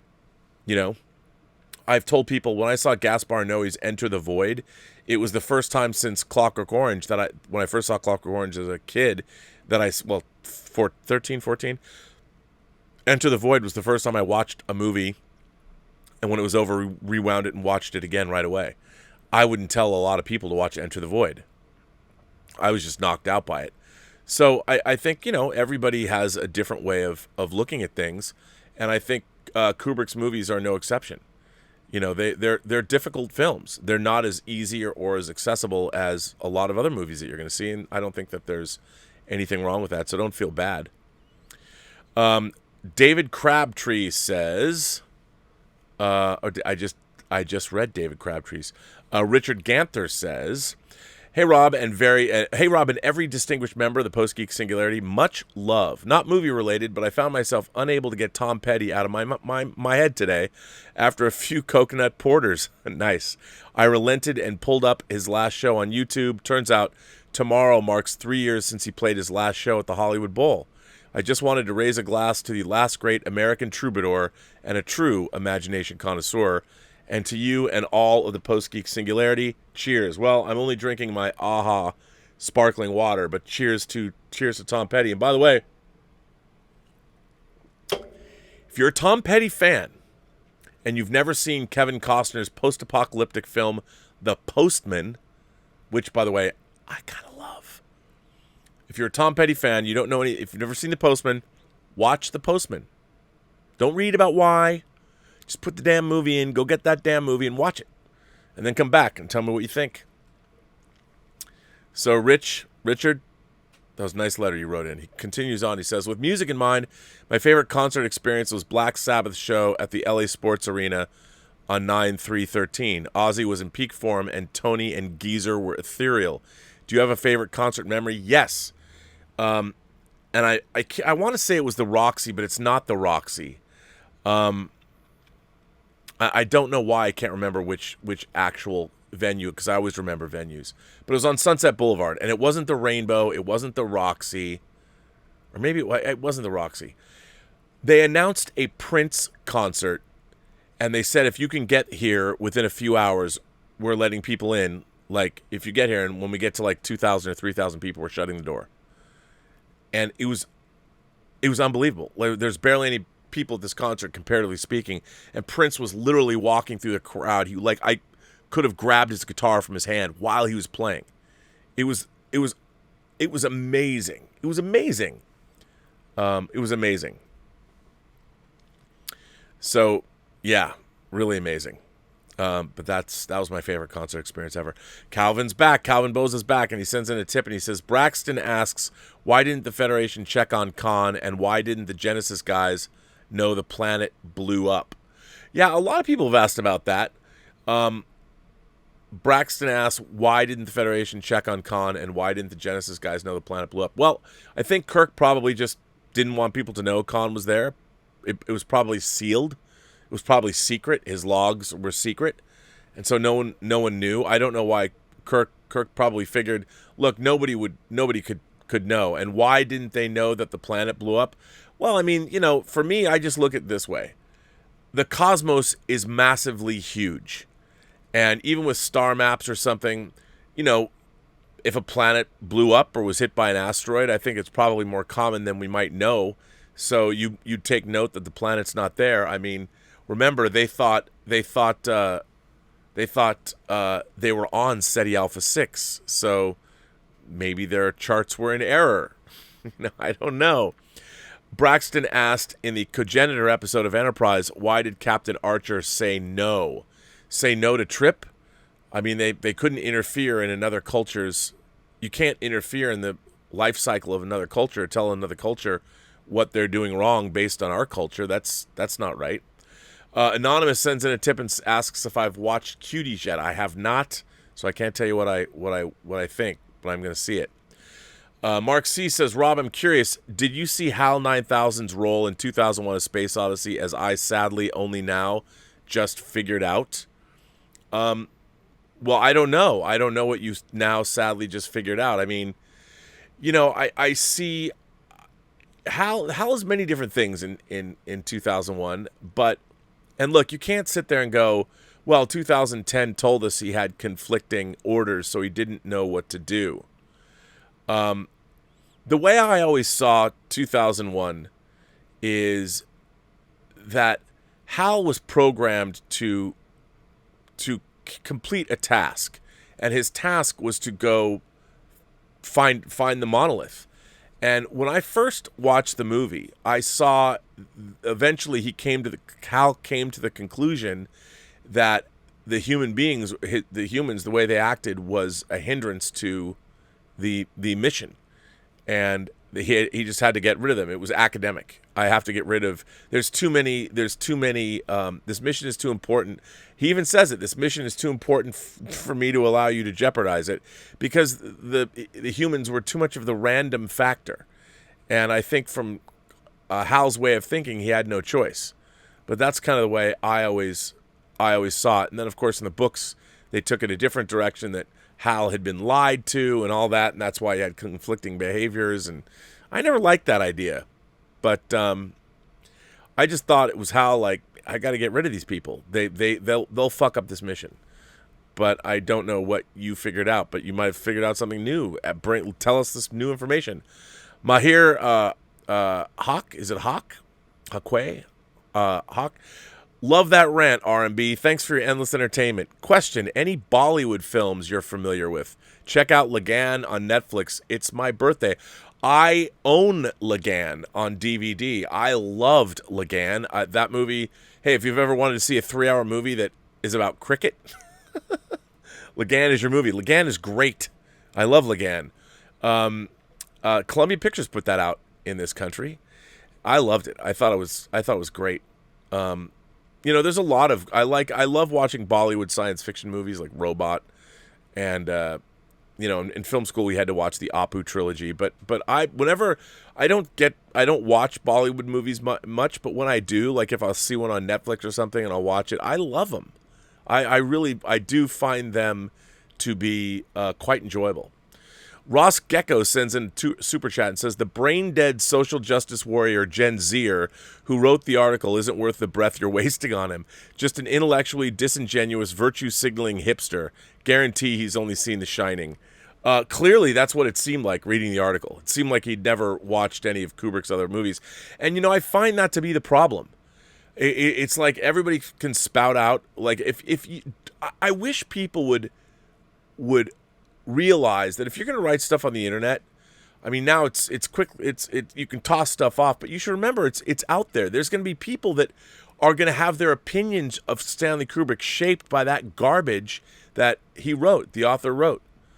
And I think it's really disingenuous, and it shows a complete lack of respect for Kubrick and his legacy and all the performers that worked with him. By the way, this would be a great time to mention that guess what came out on 4K this week? That's right, Full Metal Jacket in 4K. It joins 2001 and The Shining on 4K. You can get it as a box with all three of them in it if you want. Yeah, so I agree. Yeah, he probably has only seen The Shining.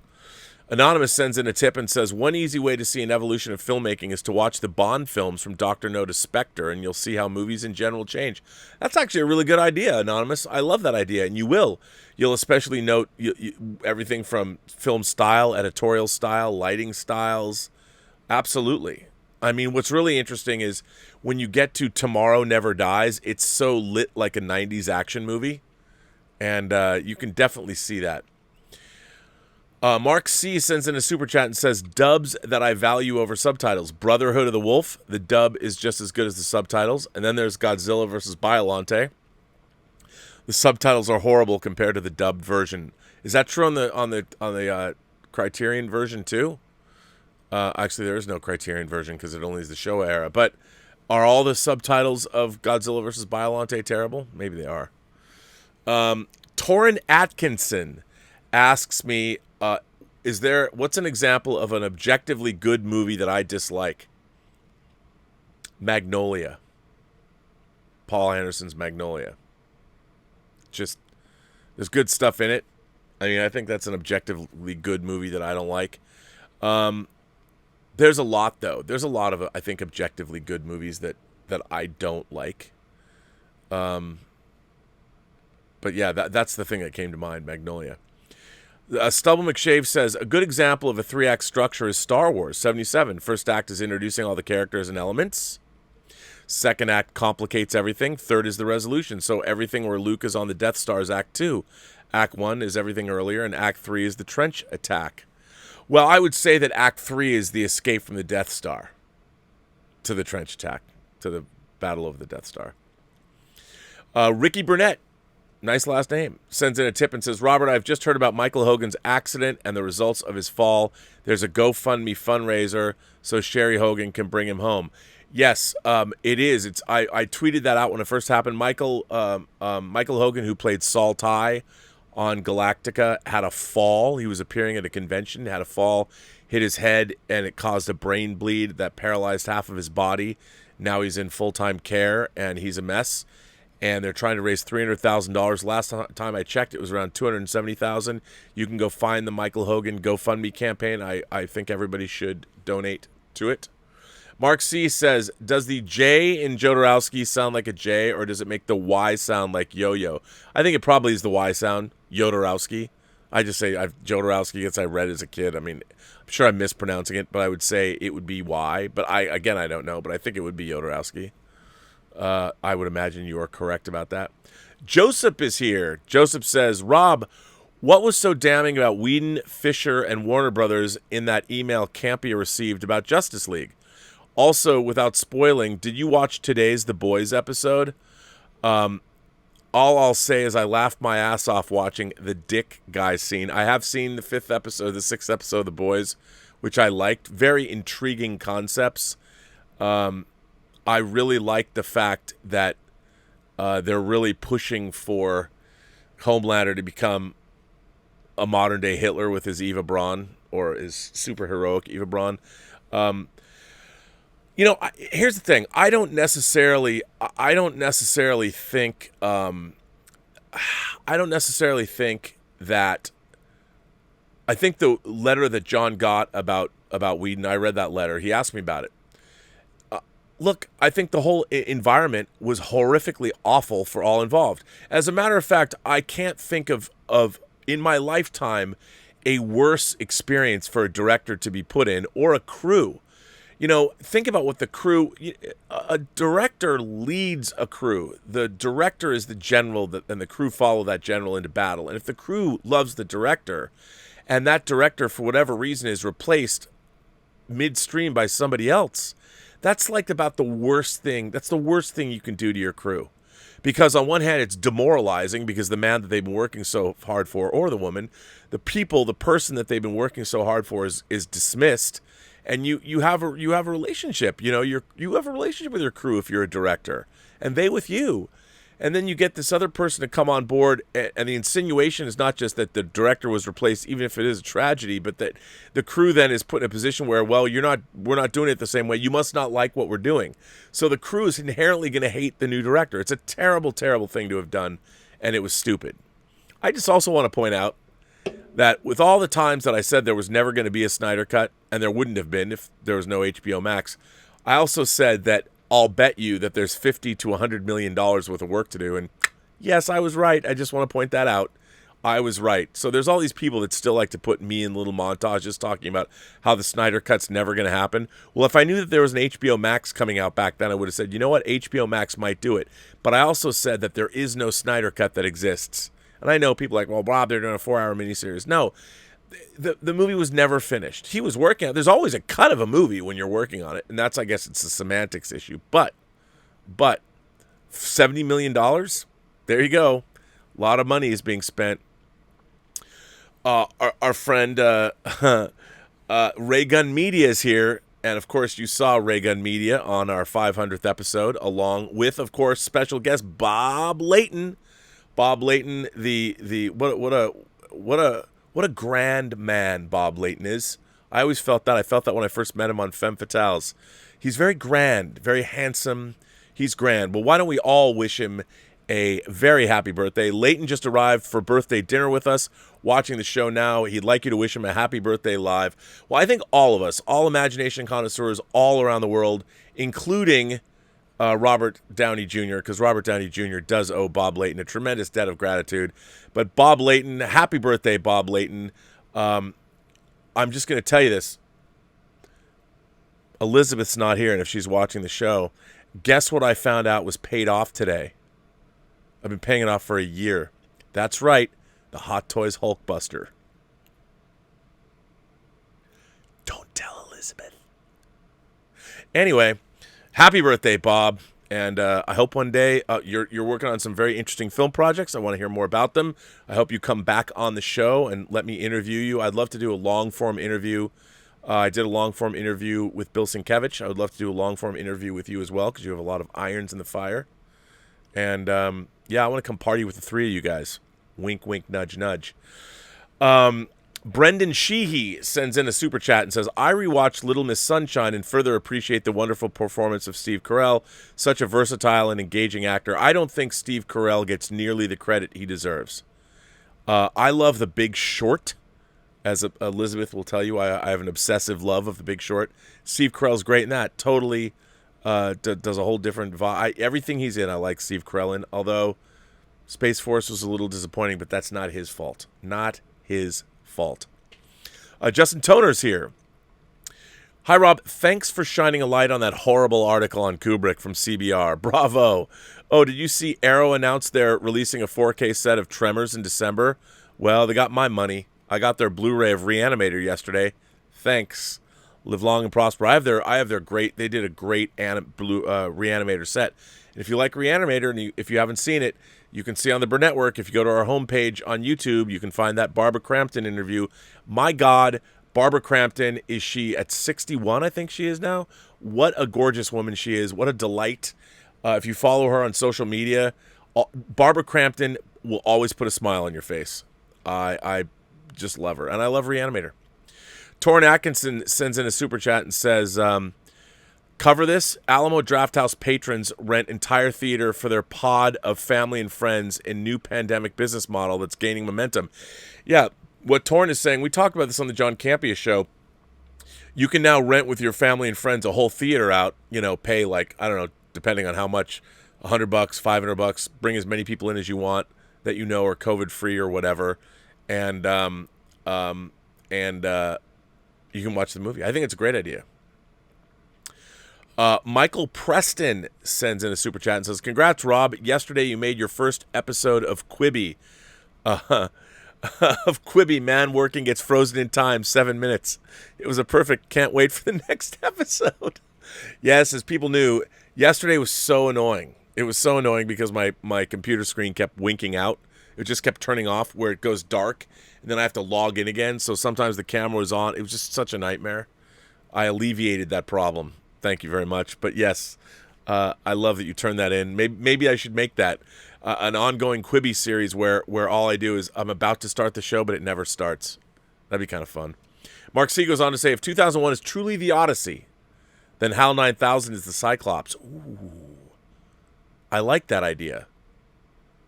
I like that idea a lot. That's very interesting. All right. I like that. I can't say you're wrong about that. Now I've got to go look into that. I like that a lot. There's a lot of merit to that, Mark C. Jeff Yerke sent in a super chat and says, hi, Rob. Sorry I'm late. I just want to say that I saw 2001 in cinemas in Detroit when I was 15 in its original run. Wow. You're old. No, I'm just kidding. You're not old. I sat through it 3 times in one day. It changed my life. Also, a shout out to The Killing. Yes, I talked about The Killing. I mentioned it. I love The Killing. One of my favorite noir films. It's great. If you guys haven't seen The Killing, watch The Killing. What a cast in that movie. What a cast. Malbrained sends in a super chat and says, your impassioned defense of Stanley K warms my heart. That writer has been denied his essence. Well, Mandrake. Nice Dr. Strangelove reference. By the way, how great is it to have that in 4K? I forgot. Dr. Strangelove's on 4K too. That just came out from Columbia, not Warner Brothers. So we've had 4 Kubrick releases in 4K since Christmas of 2019. All good. Butt Dog sends in a tip and says, what are your overall thoughts on THX 1138? I love THX 1138, as far as a Brave New World 1984 dystopian ripoff. I mean, I love it. I think it's great. I think there's great filmmaking going on. I was thinking about this about George Lucas, and I was thinking about the fact that when I was going to USC, one of the things that USC stressed was they didn't necessarily want people that were only steeped in films to make movies. And I was always sort of wondering why that was. And I didn't think that was necessarily correct, but I understood the rationale behind it. But it wasn't until I recently watched a video about George Lucas. He was addressing somebody, and he was addressing a crowd, and he talked about his history with filmmaking and how he grew up. He never cared about movies. He barely went and saw them in the theater. He didn't watch much TV. And it was only after going to film school that he discovered how adept he was as a filmmaker. And he won a Student Academy Award. And he learned he could make films. And I was like, oh, that's why. And that makes sense to me. Because when I was in film school 30 years ago, everybody was such a film fan. They're like, I want to be the next so-and-so rather than be the first themselves. And again, I think that's a big problem, is that everybody goes to film school now. You want to make movies. I want to make movies like so-and-so, as opposed to you want to make movies and hopefully you'll have your own voice. But I do love THX 1138. I think it is very unique. I think it's definitely George Lucas's, his imprimatur is there. It shows that he has a very promising career as a filmmaker. And I got to say, I love a special edition with the added visual effects. I think they really add to the movie. So I'm a fan. Bunyan Snipe sends in a tip and says, I went to a tarot lecture by Hodorowski in the 90s, and he pronounced it with an H. His parents were from Europe, but he grew up in Chile and pronounced the J like a Spanish speaker would. Hodorowski. Wow, okay. So it's Alejandro Jodorowsky. See, now I know. Jodorowsky. Thank you, Bunyan Snipe. I appreciate that very much. Jason Whitcomb sends in a tip and says, Rob, did you realize that there was an ABC TV movie pilot that was a ripoff of Enter the Dragon? Yes, there was. Men of the Dragon. Made its debut on March 20th, 1974 as an ABC Movie of the Week, but the pilot never sold. They did that a lot. I haven't seen that, but I want to see that. Jason Whitcomb says, Rob, did Harry Call lose his rent deposit? Harry Call is Gene Hackman's character in Francis Ford Coppola's The Conversation. And I don't want to ruin anything for you, but you should watch The Conversation because it's great. Just remember, when you get to the end, ask yourself what Jason asks, did Harry Call lose his rent deposit? I'm not going to tell you why that's funny, but you should watch the movie and see. Jason Whitcomb goes on and sends in another tip and says, does Dane Cook still have a film career? Talk about a comedian who just didn't translate to films well. Yeah, I don't know. I mean, he was hosting that Fast Times at Ridgemont High script reading, but he didn't even look like himself. I don't know. I don't know what is up with him. This next letter comes from Stubble McShave. Stubble McShave says, hi, Rob. I love Peter Jackson's Lord of the Rings movie trilogy. What a surprise, Stubble. You like a fantasy series? Come on, man. I love Peter Jackson's Lord of the Rings movie trilogy. It has amazing visuals and an incredible storytelling. It helped put speculative fiction on the mainstream map. It was a part of taking us to the Post-Geek Singularity and helped in paving the way for countless stories to come. Although there hasn't been that many fantasy epic movies of note so far. What's even more impressive is that it's actually 100% original. How often do you see a blockbuster film franchise that's not based on, say, a widely popular book from over 50 years ago? But if you've ever wanted to know what Lord of the Rings would look like in book form, you are in luck. It turns out there's a new novelization of the films written by some hack author named John Roland Ruel Tolkien. I have to say, it seems risky to give a huge franchise to an unknown author, but it may have just paid off. I recently read the trilogy, which weighs in at a respectable 481,103 words, and wouldn't you know, it's actually good. I noticed a lot of small changes you'd expect in a novelization, such as more world building and a slower pace, but I was actually surprised by many of the alliterations Tolkien made. He's reinterpreted entire storylines and in some cases added new ones. That's a lot of freedom to give such an untested author, and it creates a fundamentally different experience than watching the films. Here are some of the biggest changes I noticed in this novelization of the original film franchise. I find it odd that they started the book with an early appendix explaining what hobbits are. Shouldn't that information come out naturally from the text? Oh well.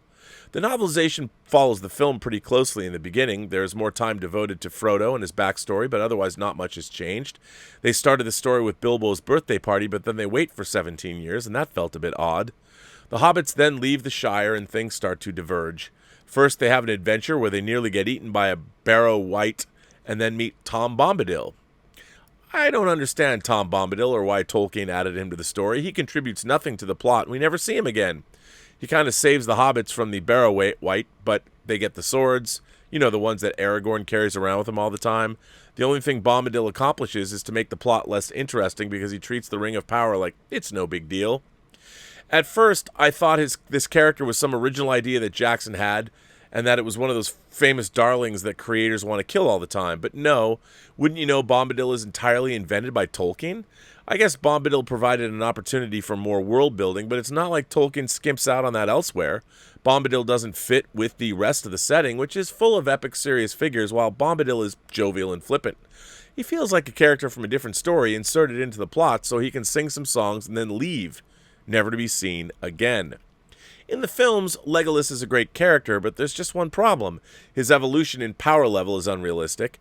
In the first film, he's shooting orcs and goblins dead with his bow from point-blank range to hundreds of yards away.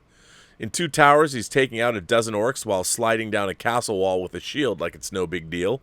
When it's time for Return of the King, he's become a one-elf army, killing everything in sight and taking down a building-sized animal as if it's nothing. The consequences are that it takes away from all the tension from the character since it seems like nothing can hurt him. He's becoming cartoonish. The new novels by Tolkien handle this better. Instead of an enormous high kill count, Legolas's elven heritage lets him perform incredible feats like walking on snow and seeing by the light of the moon. He's still an excellent archer and fighter, but he seems more realistic. Legolas's abilities make him feel like someone not of this world, but rather something alien, something otherworldly and strange, without making him seem overpowered. It's a great way to bring across the mystique of the elven races without distracting from the story. In these new books, Legolas is actually somewhat of a support character when it comes to fighting. He's primarily a ranged fighter, taking out enemies that is out of the other character's reach or sight. Aragorn and Boromir are the ones who do most of the fighting in Fellowship of the Ring. Boromir doesn't do much fighting in the later books for obvious reasons, but Legolas fights more in the second and third books, but he never overshadows the other characters. In the books, he even loses to Gimli in a contest of who can kill more orcs. In the movies, Gimli is way beneath him in fighting ability. In the films, Boromir's death scene is one of the most memorable moments in the entire story, so I was shocked when I heard that it happens off-screen in this novelization.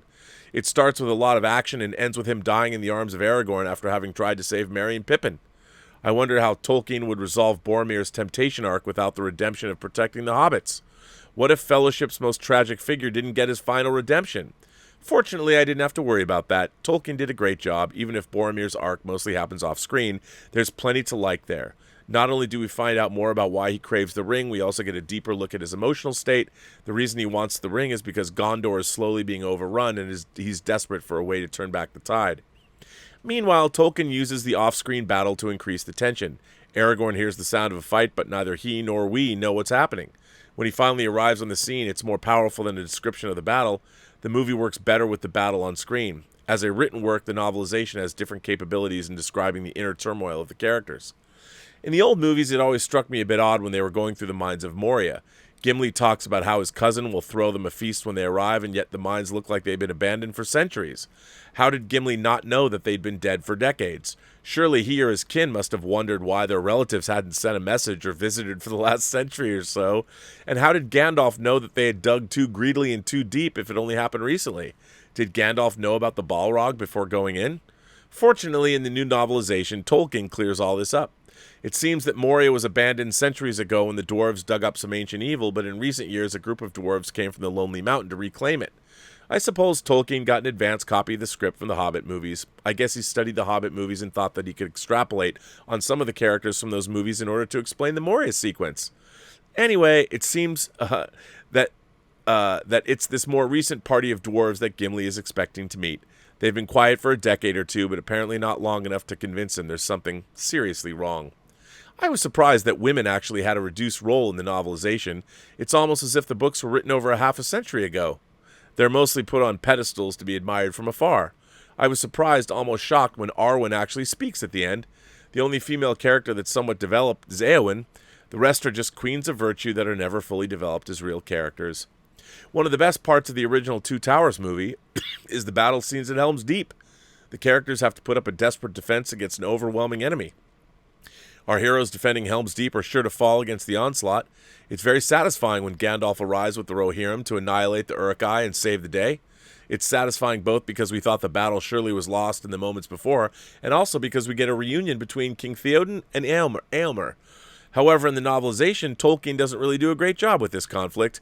Even though Tolkien must have a lot of descriptions of the battle, it doesn't make the Uruk-hai seem all that dangerous. Our protagonists kill them without a second thought. They're more or less arrow fodder or axe fodder. Even if the Uruk-hai manages to break through their defenses, there's never any sense of our heroes being in danger. The differences in the final moments of the battle between the books and the movies makes it seem that they never needed any reinforcements in the books. Even though I read the books during the last week, I can't remember who led the charge of the reinforcements at the end. It's strange because in the next book he writes really good battle scenes. In The Two Towers, however, his novelization of the movies was actually a step down. Another change that I found strange was Tolkien decided to change the relationship between Frodo and Sam. In the movies, they're really close friends from the start. In the novelization, however, Tolkien changed that into something that was still a friendship, but it was more focused on their roles as master and servant. I don't know why he did that. Maybe it was the pressure from all the memes from the movies of Frodo and Sam being gay. So now we come to the end of it, but wait. When I started this great novelization of a great trilogy, I thought the major plot points would be the same, and sure they are, more or less. Tom Bombadil came out of the blue, but he still doesn't change anything. So what do you know, there's actually an entirely new storyline tacked onto the story. You know the ring is destroyed, Sauron vanquished, and Aragorn installed as the rightful king of Gondor? Well, what else is there to do? This felt really odd after having seen the movie first. Anyway, it turns out that shortly after Frodo left the Shire, a team of Saruman's henchmen arrived in the Shire and claimed the place for themselves. After the ring has been destroyed, Saruman installs himself as the head of the most important pipeweed production center in Middle-earth. The hobbits must now reclaim their home and kick that nasty old wizard out of town. In part, this feels unnecessary and tacked onto the story in a weird way. Even if the hobbits would be unsuccessful in getting rid of Saruman, they could easily make a phone call to Aragorn and have him show up with a regiment of Gondorian soldiers to kick Saruman out.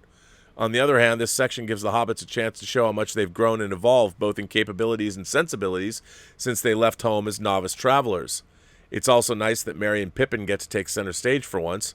They're in charge of the fight, which is a welcome change after spending most of the trilogy either as unnecessary baggage or hostages. Even if this extra Shire storyline isn't really needed, it's still a reasonably fun read and an interesting way to contrast who the hobbits were when they left compared to who they were when they returned. So that's all I wanted to say about this brand new novelization of these classic original movies. Thanks, Stubble.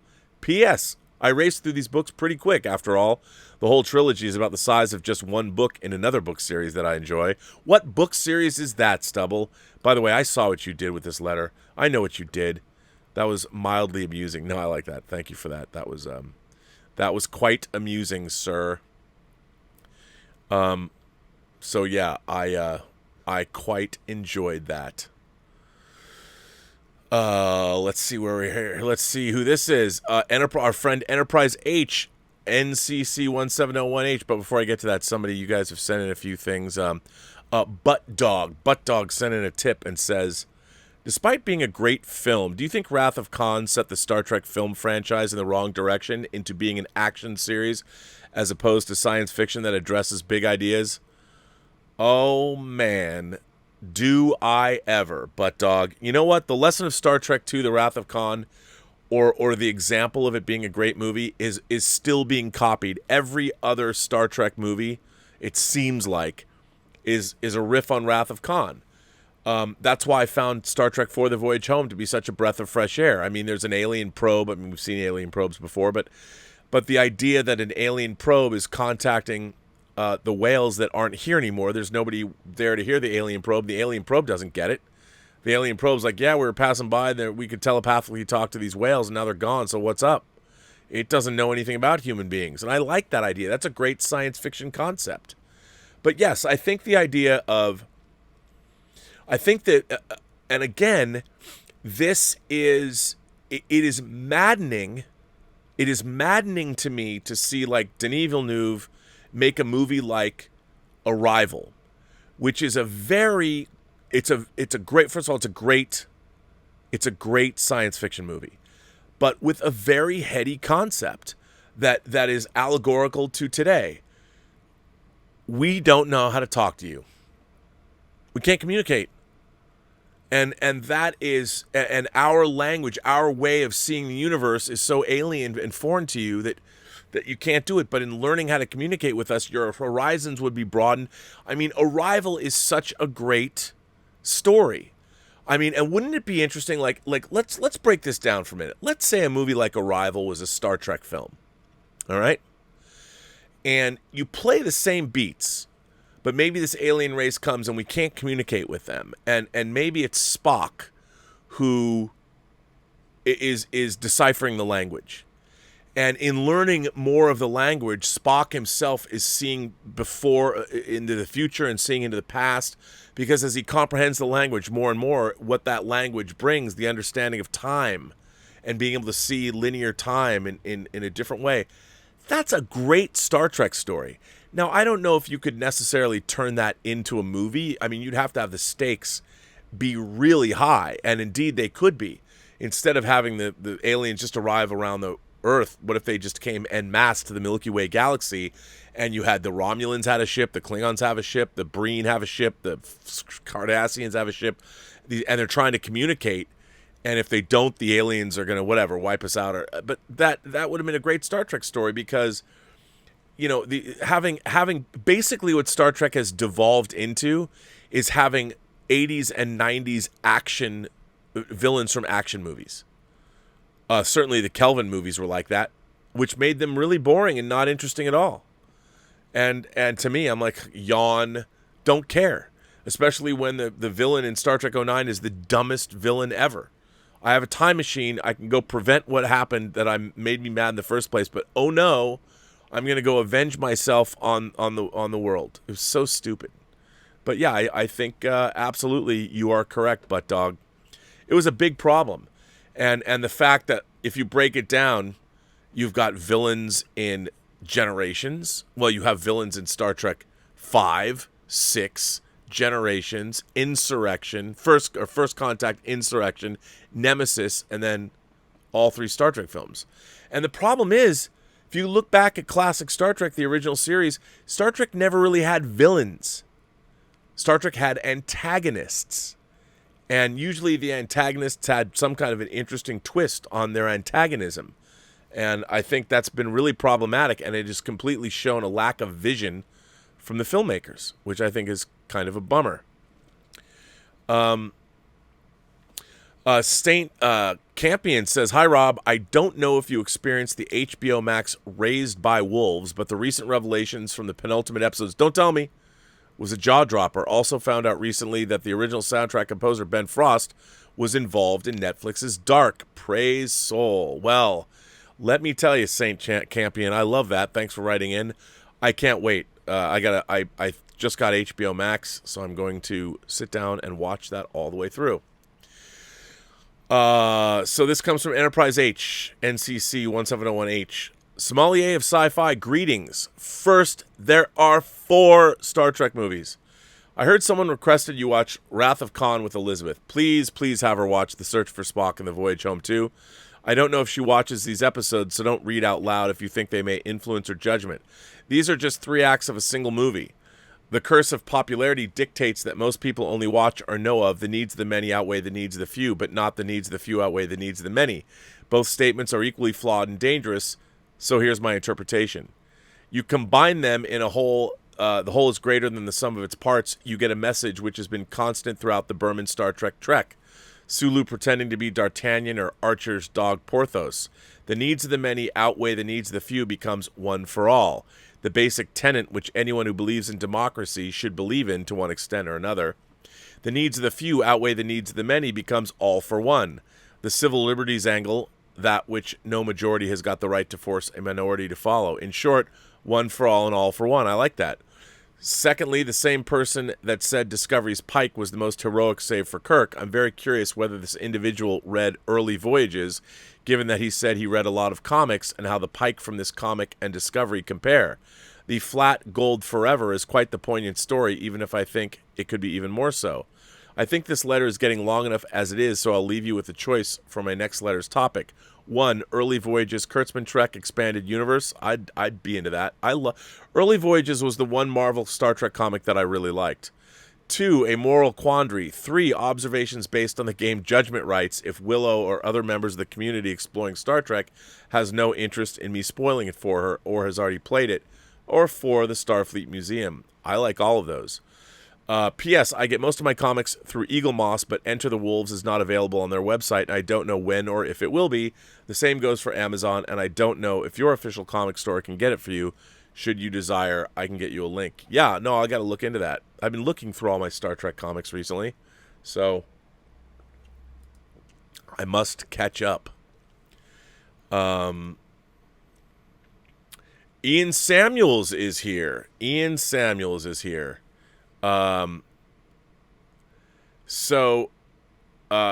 Rob and fellow Robservationists. I might have already read this. I think I did. It is interesting to think that the story of Dune exists in the Marvel Universe. I did read this, but I'll read it again. That's right. After David Lynch's Dune was released in 1984, Marvel Comics released a 3-part series based on the movie in 1985. Oh, it came out in 84 here. Drawn by Bill Sienkiewicz. So considering this fact, how about this idea? The Guardians of the Galaxy have just been through a devastating battle. Their ship is damaged and unwittingly has jumped into the universe of Dune. The ship crashes on the desert planet of Arrakis. The only member uninjured is Groot, who pulls the injured Gamora, Drax, and Rocket Raccoon before finally pulling out the corpse of their leader, Star-Lord. The Guardians are met by the Fremen and their leader, Paul Muad'Dib. Meanwhile, the now rebuilt military powerhouse of Giedi Prime, the newly arisen House Harkonnen, want revenge and attack Arrakis. The Fremen, led by Paul Muad'Dib with their new friends, the Guardians, resist the forces of House Harkonnen and take the fight back to their homeworld of Giedi Prime. Giedi Prime is beaten back into a barely post-industrial age state, no longer a threat. The Guardians repair their ship, and Paul Muad'Dib agrees to lead them in some adventures. Interesting idea, Muad'Dib leading the Guardians of the Galaxy. This first tale with the meeting of the Guardians and Muad'Dib could even be called the Guardians of Arrakis, and then have the following adventures being called Muad'Dib and the Guardians of the Galaxy. Well, you know what? I mean, we've seen the Green Lantern Corps meet with Star Trek. X-Men and Star Trek have teamed up. Doctor Who and Star Trek. I wouldn't put anything past anyone at this point. I honestly wouldn't. And yes, I read your letter twice. So there you go. Joe Lemieux says, the more I watch your show, the more I feel that we are both cut from the same cloth. So I apologize if this was long-winded. I was born in Quincy, Massachusetts in 1968 and grew up a fan of classic horror and sci-fi. The original Star Trek, Twilight Zone, the Planet of the Apes saga, Creature double feature on Channel 56, and reading Famous Monsters of Filmland magazine. Seeing Star Wars in 1977 forever changed my destiny. I became a total fan of anything created by George Lucas and Steven Spielberg. Watching movies in the 1980s became my fuel to one day make movies. I've been making independent films for 29 years. I took the first leap into film in 1994, volunteering as a PA on Stephen Kajak's Never Met Picasso, which led to other PA gigs. In 95, I took a train cross-country from Boston to Los Angeles.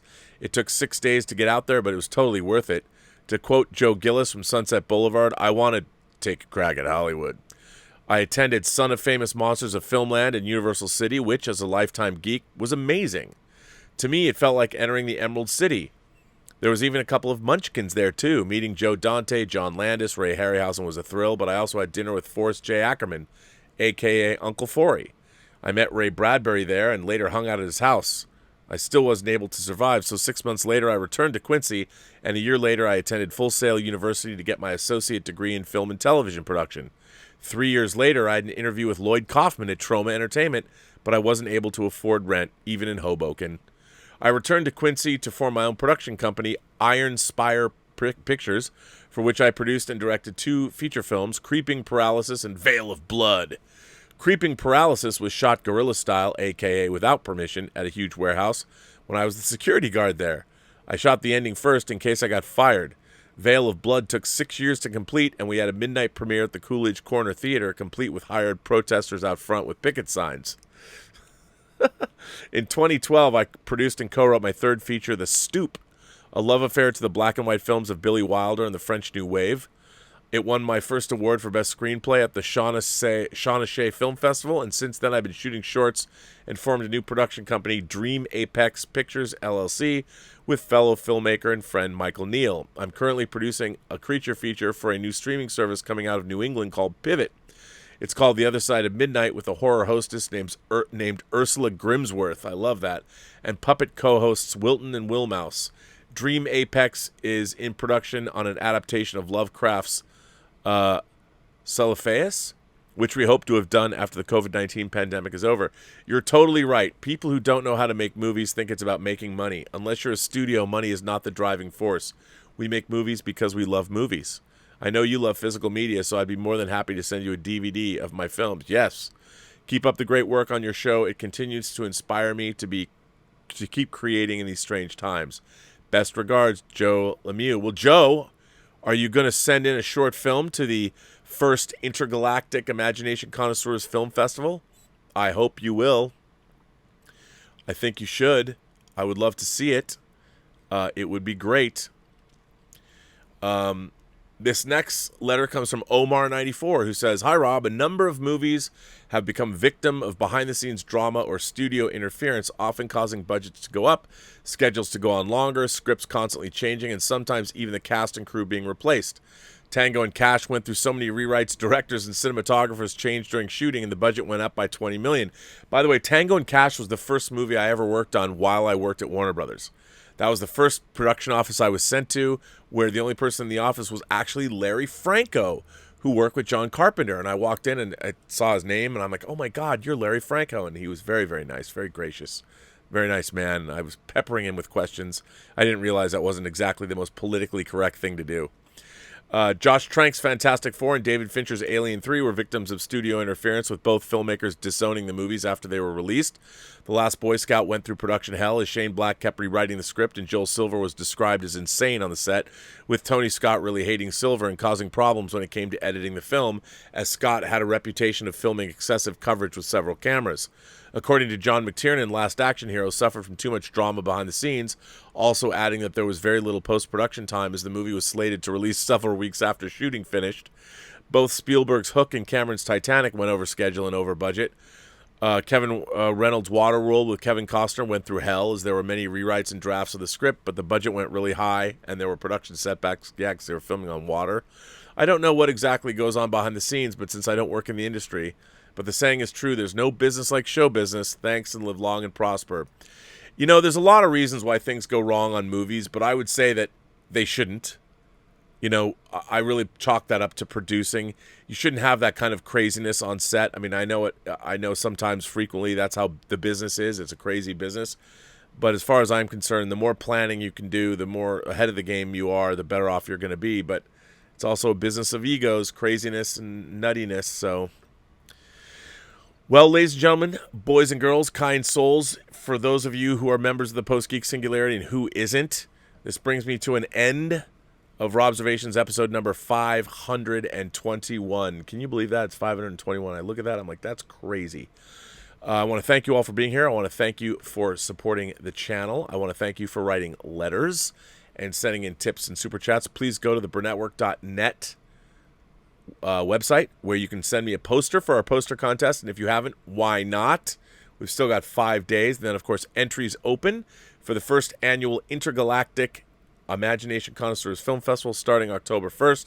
The entry fee is 25 smackaroos, but I know it's steep, but we have a lot to do. I mean, I'm basically doing this with one other dude, so there's a lot of work we have to do, and we have to do legal work and administration work. So yes, it's not just, we can't, you know, I thought it would be like, hey, let's have a film festival. Well, that's not that simple. So, but anyway, it's all working out. It's all going to be exciting. I just hope we have films to show. So beginning October 1st through December 1st, you can enter the films, and if you win the contest, you'll be a judge. And all of the films will play on Christmas Day. I'm going to do a pre-recorded show, and it's going to run all day. And, well, I say run all day. If I get like 5 movies that are 2 minutes apiece, it's not going to run all day. Maybe I'll just repeat the whole thing. And just if you missed your film, you'll just be able to see it again. Or who knows, maybe I'll get 100 entries that are all 5 minutes long. How cool would that be? I mean, 500-minute show. I doubt that's going to happen, but you never know. And then on Boxing Day, on December 26th, Elizabeth and I are going to do a live show, and we are going to read out the awards. And so far, I will say this, there are cash prizes, and I can say this, well, I can't announce who, but the first award that I can announce for the Intergalactic Imagination Connoisseur Film Festival is, let's just call it for now, it's going to be called something a little different, but the award for Best Visual Effects. And the prize for that, if you win Best Visual Effects, you win $500. Come on, man. $500. So there you go. You win Best Visual Effects, you get $500 and a trophy and a poster and all that stuff. So that's not bad. And that's just a preview of things to come. So there you go. I want to thank my moderating staff, Joshua Levesque, Robert Priso, the Richard is here. Greg Smith was here earlier. So thanks all for being here. You do a great job. And with that, I say, remember, every person you meet has a story to tell that you have yet to hear. And all you have to do is listen. I will, of course, be back tomorrow with Robservations episode number 522. Hopefully I'll have more posters to show. I have a BL Alley movie to show. Got all kinds of stuff. So, I will see you tomorrow. Have a better night. Uh-oh, I was supposed to have a better day, but Elizabeth says have a better night. Well, have a better night.